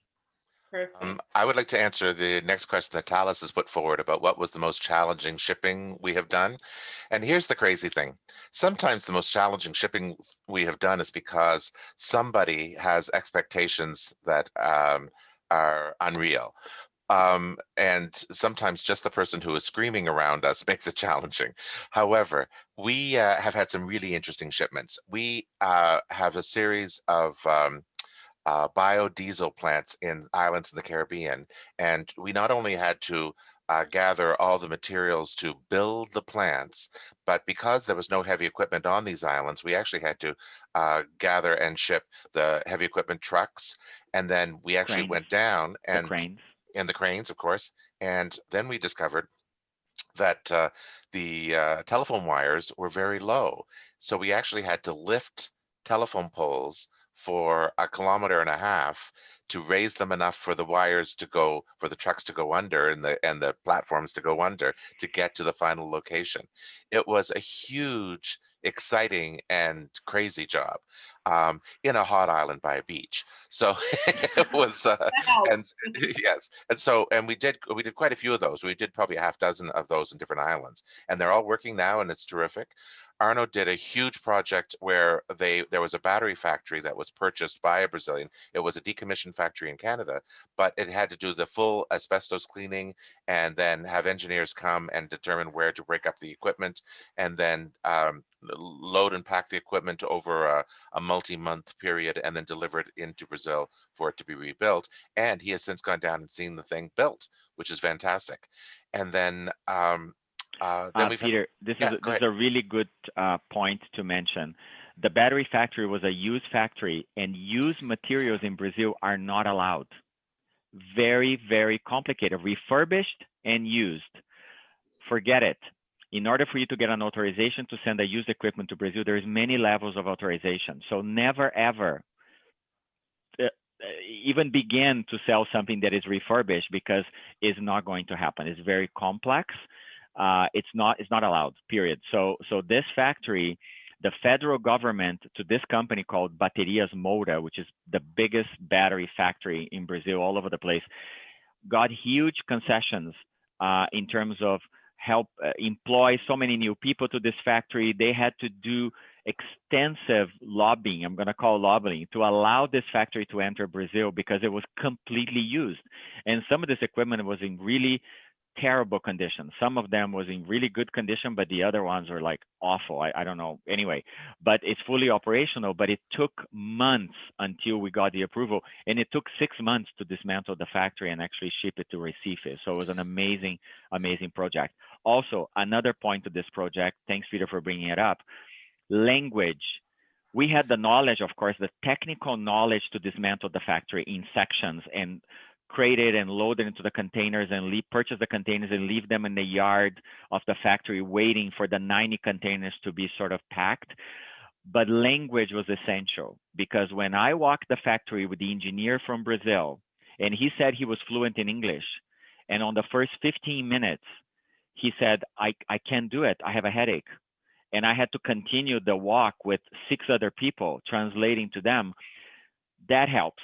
So if you're dealing with someone in Brazil, get a local partner, get someone that can support you. I think the message always on these webinars is try to get a local partner to be your ally, right? In language, in culture, in documentation. Very hard to do something like that remotely, right, Carolina? I guess that's the message. Right, and I just want to add one more thing there. is we also do a lot of chemical reagents, hepatitis vaccines, bacteria, and those all require very special handling. We do nuclear rods. We do, but we also do lots of food stuff. We do lots of Brazilian food here, and we like to do more, maple syrup there. But we'll see how that works out. But it's been very exciting. So we do everything, and and some is fun and some is just an ordeal. But there is a great satisfaction when the job is complete, is successful, and the client is satisfied. So that Peter, is wonderful. Yeah. we have another question on the chat. Yeah, so last question, and then we have to move on to EDC. But yes, very quick, what was the main challenge you faced during COVID outbreak, and how you overcome it? Can I just take one thing there? One thing with COVID is we can't see our clients and our agents in person, and that has been our hallmark, is that we actually know every agent who handles your cargo. We have met them. We've been to their office. They are legitimate around the world. And because we do that every 2 years, see everybody within a 2-year, 24-month period, we're not able to do that now. And that has been frustrating for us. Now we're using our same reliable agents, but we're not shaking their hands, making sure they're still in business and still solid. And that is genuine frustration. Arnon? So to answer, I think it's Mariana's question. Okay, so first of all, keeping our first of all, we are essential services in Canada. We never close doors. We work remotely, half of our staff, but we were active. We have a warehouse, we have product, we continue to deliver them. We created a webinar series for the beginning of COVID, informing people what was happening in Canada and the world. I think bringing information was crucial because people could plan themselves and plan their stock. Also, due to the lack of flights, as you can imagine, we're still at probably, I don't know, a lot to go in terms of resuming flights worldwide, but we developed a reefer consolidation, a frozen container consolidation from Brazil to Canada, the first actually done by a freight forwarder that I know. So we're able to bring our clients frozen product from Brazil. We're on our third container now, saving the problem that they have, because normally the product was transported by Air Canada. There was no flight with Air Canada. We couldn't bring the product via the US due to airplane capacity. So we created new solutions to solve the lack of products that our clients were having, but also listening to them, communicating to them and saying, what do you need? Tell me what you need and I'll build the solution for you. And we haven't been this busy. I don't know, it has been incredibly busy. The demand, thank God our clients were able to get their product and continue moving and selling and importing, but it has been an ordeal. It continues to be way more than ever before, but it's okay. Perfect. So thank you so much. I really appreciate you guys being here today. If anyone needs anything, I need any logistics help, any supply, please connect with Peter and Arnon. They're the best, and they will be able to help you.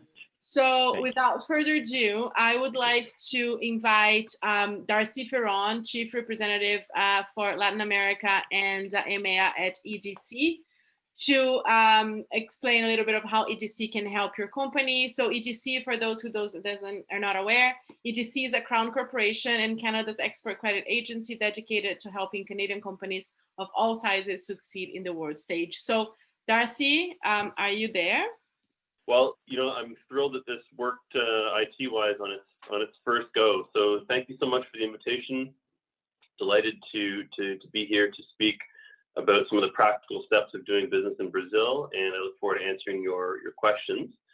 So what I'll do is I'll run through the deck and do my best to elaborate about what EDC is up to, particularly during these difficult times, to support Canadian businesses in their exporting ventures. And hopefully it's a comprehensive presentation that helps answer some questions.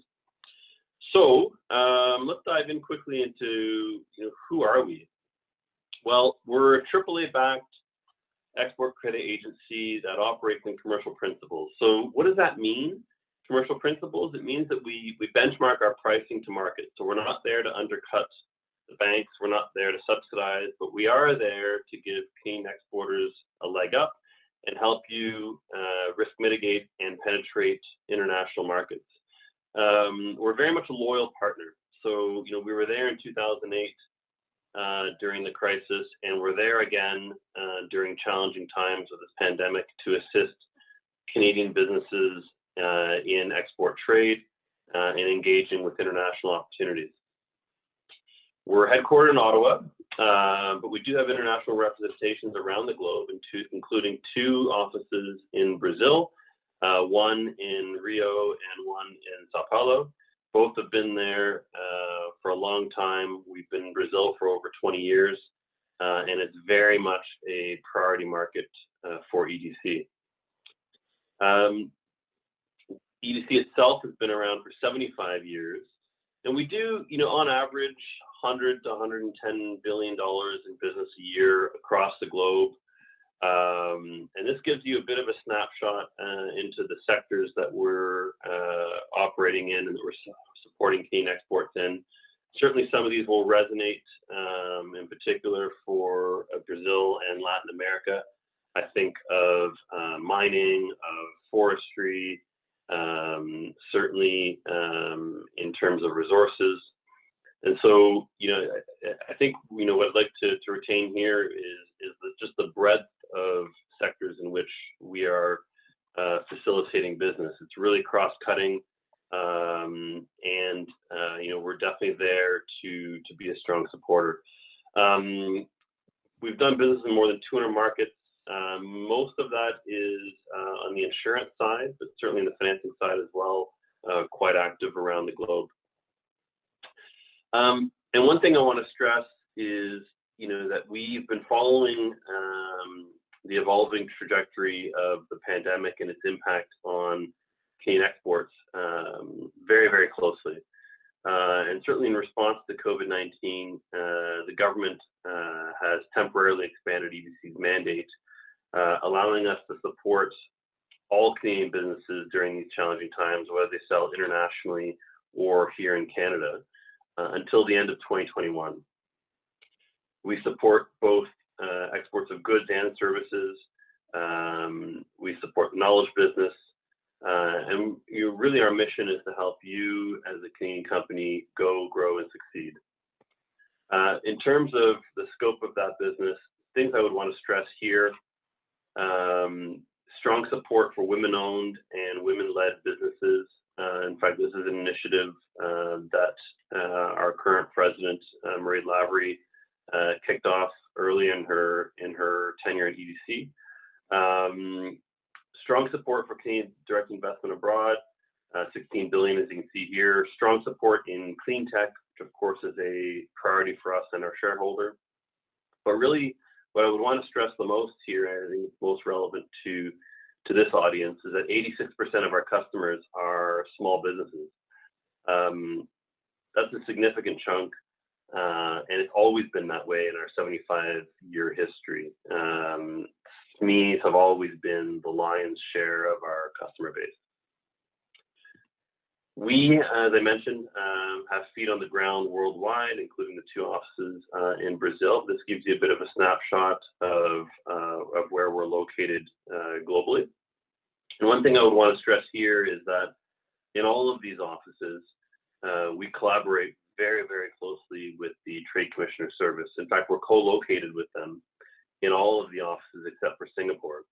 Very strong partners of ours, very strong dialogue, and certainly, we very much encourage a Team Canada approach, and the TCS is absolutely a very strong partner, as I know Peter has highlighted in his presentation as well. In terms of our activity in Brazil, so this is Canadian dollars 2019 data. Just to illustrate that it's a significant market. 221 small businesses served, 352 customers overall, 2.6 billion in volume. And I think here, what I want to stress, and Peter alluded to it, is we have feet on the ground and are there to support you. So we have 2 fantastic senior regional managers in Monica and Fernanda. Their contact information is here. Very experienced people there to help you do business in Brazil. And this is, in terms of the figures, this is amongst the largest that we've got in any market. So Brazil is absolutely a priority market for EDC and for our customers. You know, it's no secret. I think we're no different than any financial institution that we follow our customers. And so when you look at, you know, where we've set up, these are our markets where our customers have asked us to be, and Brazil is one of the very first. In terms of EDC's product suite,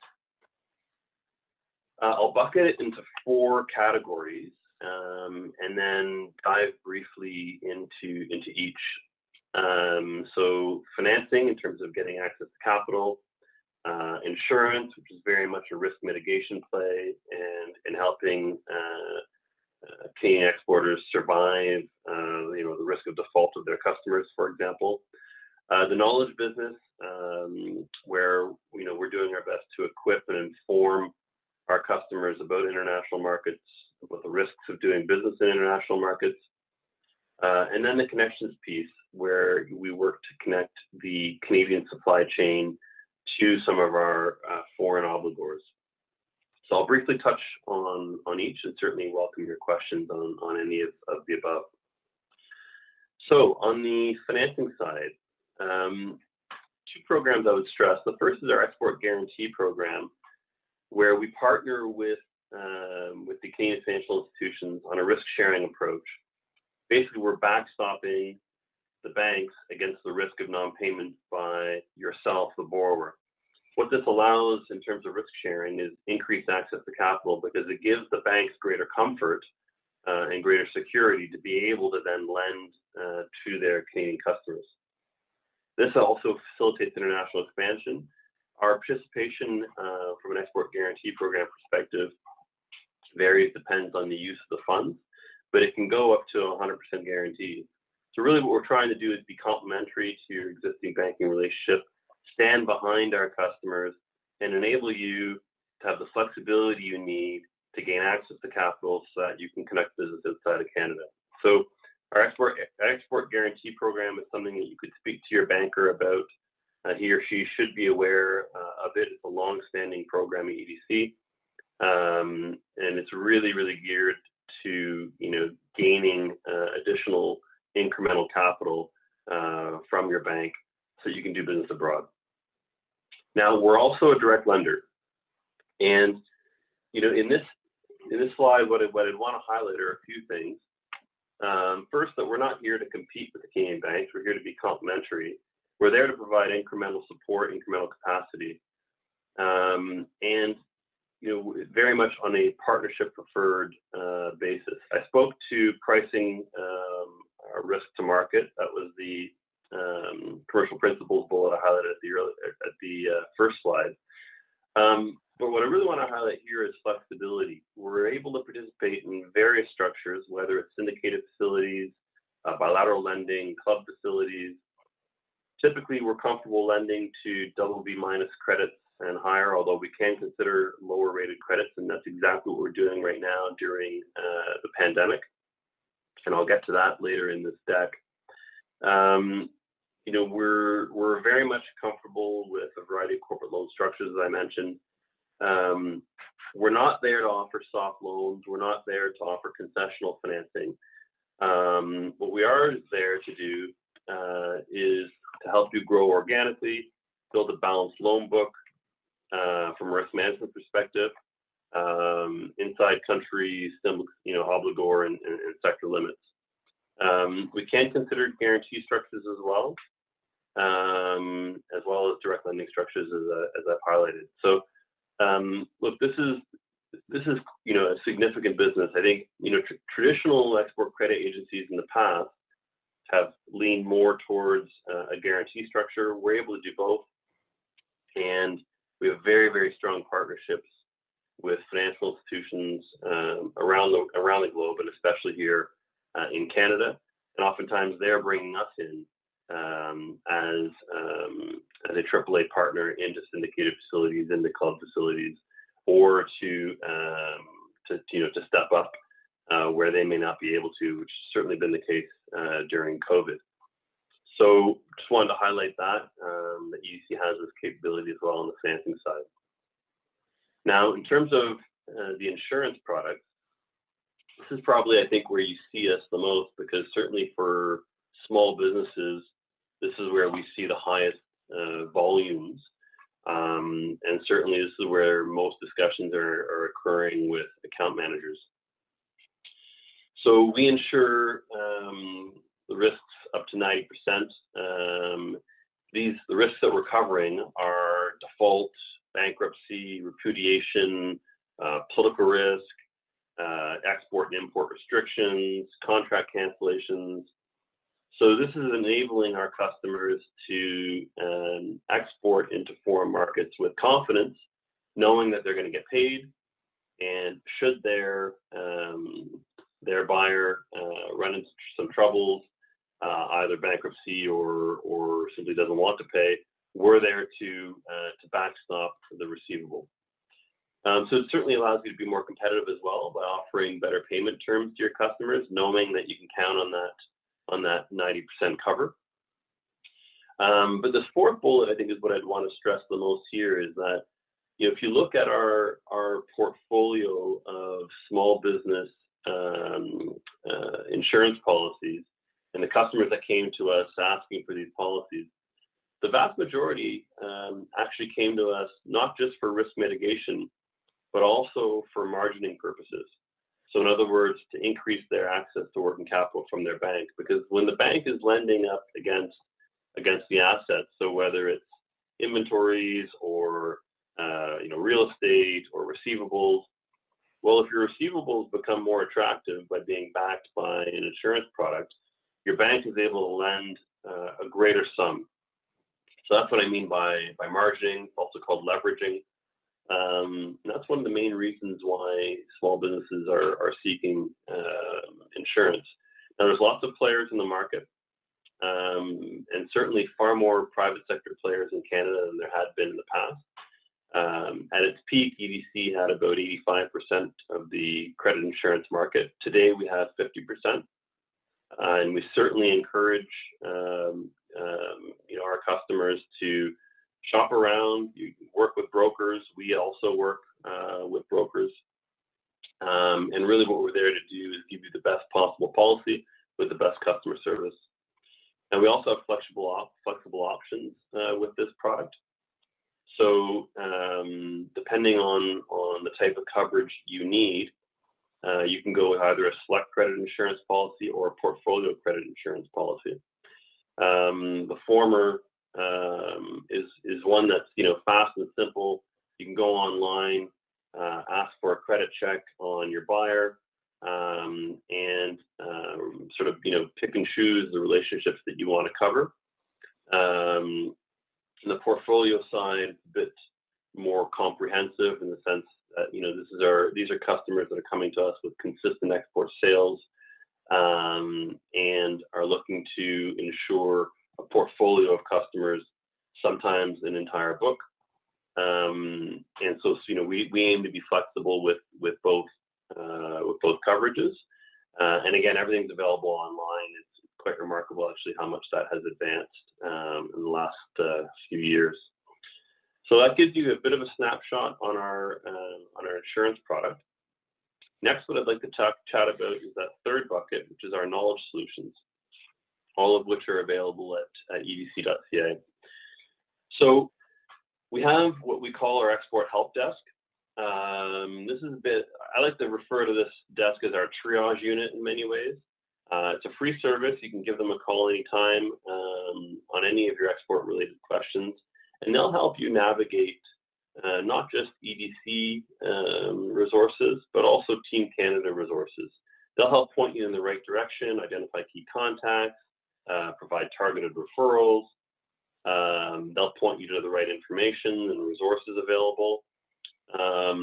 They're there to navigate this web for you and save you some time so that you can continue on with your export ambitions and get connected with the right person at the right time at the right place. So fantastic service, and certainly would encourage you to utilize it, particularly if you're a new exporter. and you might not be aware of all the resources available. This is the team that can point you in the right direction. Webinars and trade information, webinars like this one, we have a hub at edc.ca that has a wealth of information, whether it's, country guides, economic updates. Peter Hall, who's our chief economist, his weekly commentary is immensely popular. There you'll find, his latest tips, his remarks on the economy. And we also provide here some sectoral outlooks, some case studies, lots of great resources here to help you, decide, whether a market is right for you or not, what's happening in terms of Canadian export trade. So definitely would encourage you to check this out. And then the third thing I'd want to highlight in our knowledge business is our partnership with the Forum for International Trade Training. Some of you may have heard of their Fit Skills program, their Going Global program. These are practical online learning offerings on things like Incoterms, for example, which MELLOHAWK pointed to. But they structure their courses and their workshops in and around 8 modules that are specific to skills and knowledge that people need to be successful in international trade. So whether it's the legal aspects of international trade, whether it's logistics, trade finance, and all of it's available online. So we've partnered with FIT to ensure that this offering is available and is that Canadian businesses across the country are aware of it. So definitely a terrific resource there. And then the last of those 4 buckets that I alluded to at the beginning is the connections piece. So we've got our offices around the globe who are constantly talking to major foreign buyers of Canadian goods, or perhaps foreign investors into Canada. And what we look to do is pair up our ability to offer competitive financing to international companies with our ability to help Canadian companies go global. And this is what we mean by connections. So it's matchmaking the Canadian supply chain into the foreign obligor or the EDC borrower, if you will. We do this in collaboration with a host of experts at EDC. We call it our global trade team, who are very much plugged into the Canadian supply chain, the latest innovations. They're plugged into the superclusters and what's happening. And then with our global business development team, which I showed you earlier on the Brazil slide. So Monica and Fernanda in Brazil.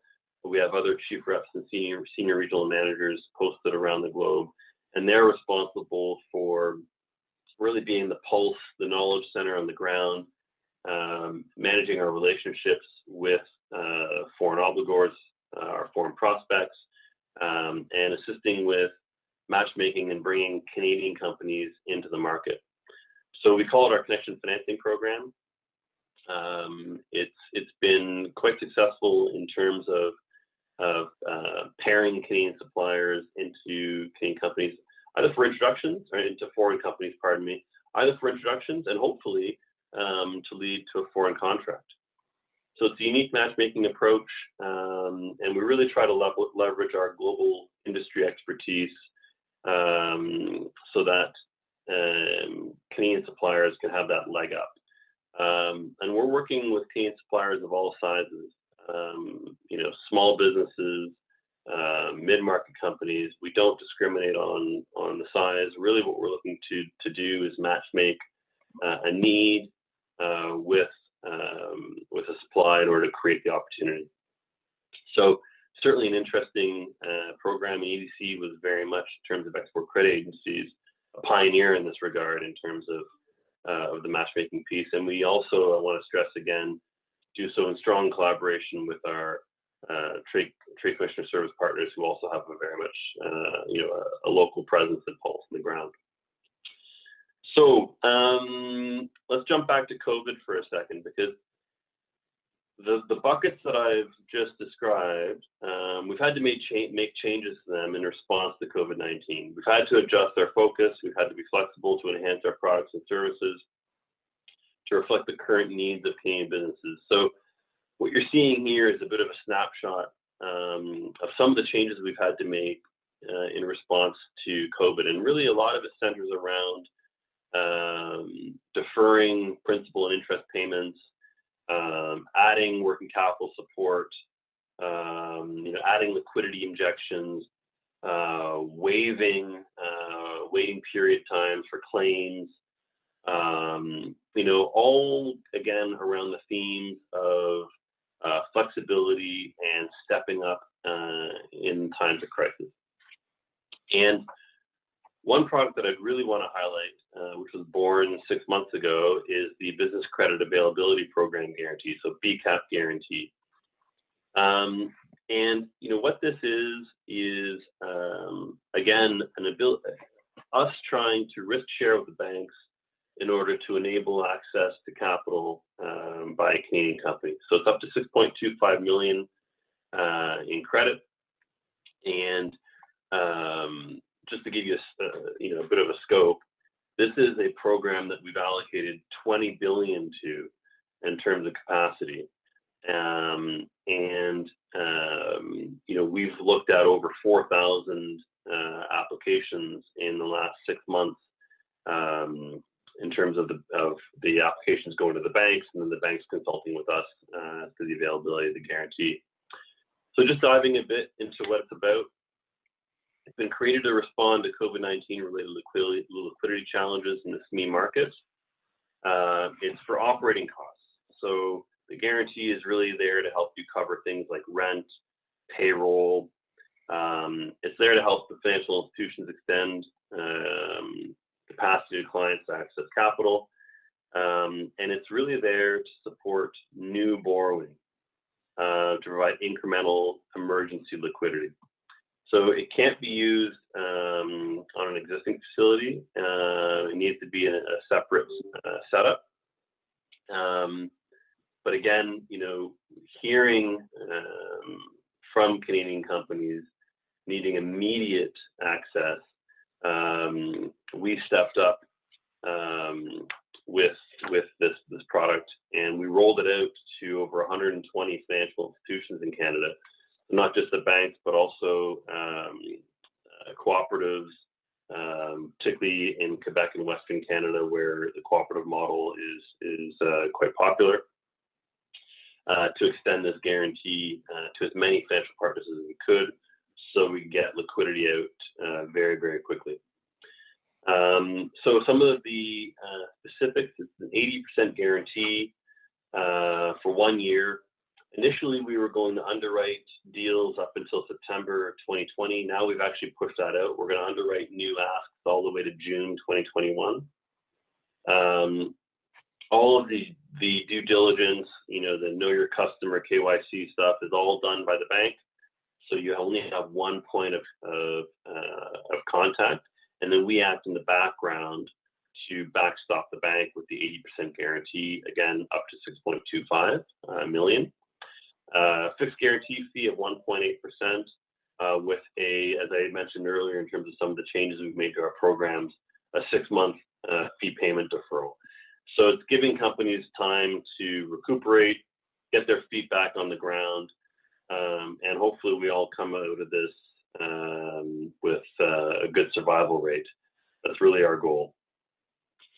So these are some of the parameters. In terms of how to access it, you can get in touch with your bank right away to see if it fits. As I said, we've plugged this in with over 120 financial institutions, so I don't think we've missed anybody. So your bank should know about it. And as I said, it's been around for 6 months, so they've also had quite a bit of experience now in working with us on this guarantee structure. So that's the immediate COVID response for small businesses. Certainly, I would encourage you to register for a MyEDC account so that you can have the latest information, the latest on-demand webinars, the latest knowledge to help your business succeed both here and abroad. You can call us anytime. This is the number for our export help desk that I referenced earlier. Always happy to field your phone calls, always happy to be there to support you. And certainly, your success is our success. And so we wish you all the best. And please reach out. We'd be delighted to hear from you. So thank you for your participation. And with that, I'll pass it back to Carolina. Thank you so much, Darcy, for your presentation here today. So really appreciate all the support we received from EDC and the partnership. For many, many years, we've been working together to help Canadians really understand Brazil and how they can, all the advantages they have using EDC and working with EDC as well in entering not only Brazilian market, but all international markets. So thank you so much. So we have one question here. That is, so what would be the first thing an SME should do when connecting with EDC, before calling EDC? The first thing a small business should do before calling EDC, well, that's a pretty broad question. I mean, I guess it depends on what the need is. Whether the need is financing. When you're thinking about exporting, and so what's the homework they have to do before engaging EDC into their process, let's put it that way? Yeah, that's a good question. So, we actually used to, and I think it's still on our website, we used to publish a Getting Export Ready guide. It's something that we actually did in collaboration with FIT, and it described an export transaction cycle that was very much focused in the early stages on knowledge. So, oftentimes, the first phone call we'll get it goes along the lines of, hi EDC, where's the money, right? And we sometimes push back and say, well, hang on, what markets are you looking to get into? Have you studied the markets? Have you spoken with the trade commissioner locally? Have you, brought yourself up to speed in terms of the culture, the market dynamics? And so that's really, all that stuff. Certainly our knowledge resources in the myedc.ca is very useful to get up to speed. The Trade Commissioner Service is typically the very first call that a small business new to exporting makes. And they're very much, there to, at those early stages to help offer, that pulse, that lay of the land. So I would certainly encourage that route. We typically come in, a bit later when there's an actual opportunity, or there might be a product need.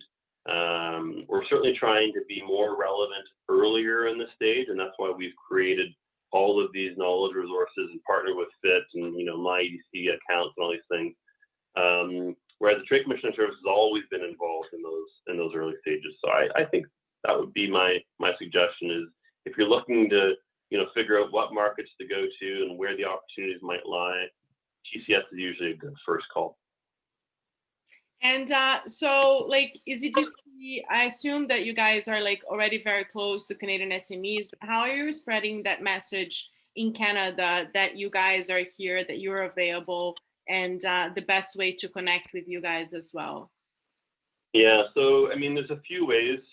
Certainly through our 30 offices around Canada, and through our account management representations locally, we do that.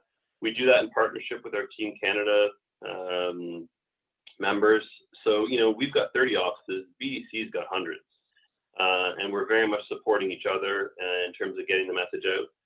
Also working very closely with the banks, who are also are in every community. And very much, a strong partner for us. Typically, in an average year, you're looking in terms of new business for EDC, typically around 40–45% of our referrals actually come to us from the banks. So they're a terrific partner in terms of spreading the word around, what we can do and how we've stepped up during COVID. And they very much want their customers to collaborate with us, right? So that's an excellent avenue as well. And then I'm sure you've seen a lot of our marketing in the last little while. You know, when people were traveling, we were all over Billy Bishop Airport in Toronto, and we've certainly stepped up in terms of you know, getting that word out. I think our chief marketing officer is also our chief economist, Peter Hall, who, you know, pre-COVID would crisscross the country 5-6 times, delivering the message. So lots and lots of avenues. We're very much a partnership preferred organization, and so we try to get the word out accordingly. Perfect. Thank you so much. I really appreciate you, your help and your support, and EGC support as well in helping Canadian SMEs to move their products in different markets and to supporting Canadian investors and companies as well. So thank you so much for all the work that you're doing and your partnership. So since we're running out of time, so I would like to, and we managed to answer all the questions within the sessions and the speakers, I would like to just say a couple words as the closing remarks. So as mentioned here today by all our speakers, from John Price to Arnon and Peter and Philippe and Eduardo from FCR Law and Darcy, I think when you're looking into Brazil, one of the most important things and to keep in mind is find the right partners, connect with the right people, because in Brazil, sometimes things that you think that it's going to be expensive, it's actually going to be cheaper if you do it the right way. I think the important message here is to make sure you have the right information and that you really have the right people to guide you through the process. It is, if it's on like finding partners, finding clients, understand the climate. So we can help, MELLOHAWK can help, FCR Law can help, EGC can help. So count on that support system, the Trade Commissioner services, free of charge, count on the support systems, because they will save you money and they will save you time. So thank you again, everyone who joined us here today for the session of Practical Steps of Doing Business in Brazil. I would like to say a big thank you again for our sponsors, Vale, MELLOHAWK Logistics, our EGC, Brookfield, Votorantim Cimentos North America, Lundin Mining for their continued support. I would like to also thank all our attendees for finding time in their busy schedule to join us today for the sessions. If you have any follow-up questions or any questions on how we can help, please connect with us. We'd be happy to have a conversation with you. And I hope to see you all tomorrow at 2 p.m. for our last session of the Doing Business in Brazil event, Crystal Ball, Lessons Learned, and What's Next, featuring Ms. Sarah Wushaw, Deputy Chief Trade Commissioner at Global Affairs Canada, as well as Ambassador Pedro Bode is going to do the opening remarks. And we have a great panel moderated by Peter Hawkins with the presence of Brookfield, Lundin Mining, NanoPay, and Opozone Opozone Solutions, telling us a little bit more on how their experience was in doing business in Brazil and things they would have done differently as well. So don't miss it. And we look forward to see you all tomorrow. Stay safe, stay healthy, and please keep engaging with us. We look forward to see you. Thank you so much for being here. Thank you.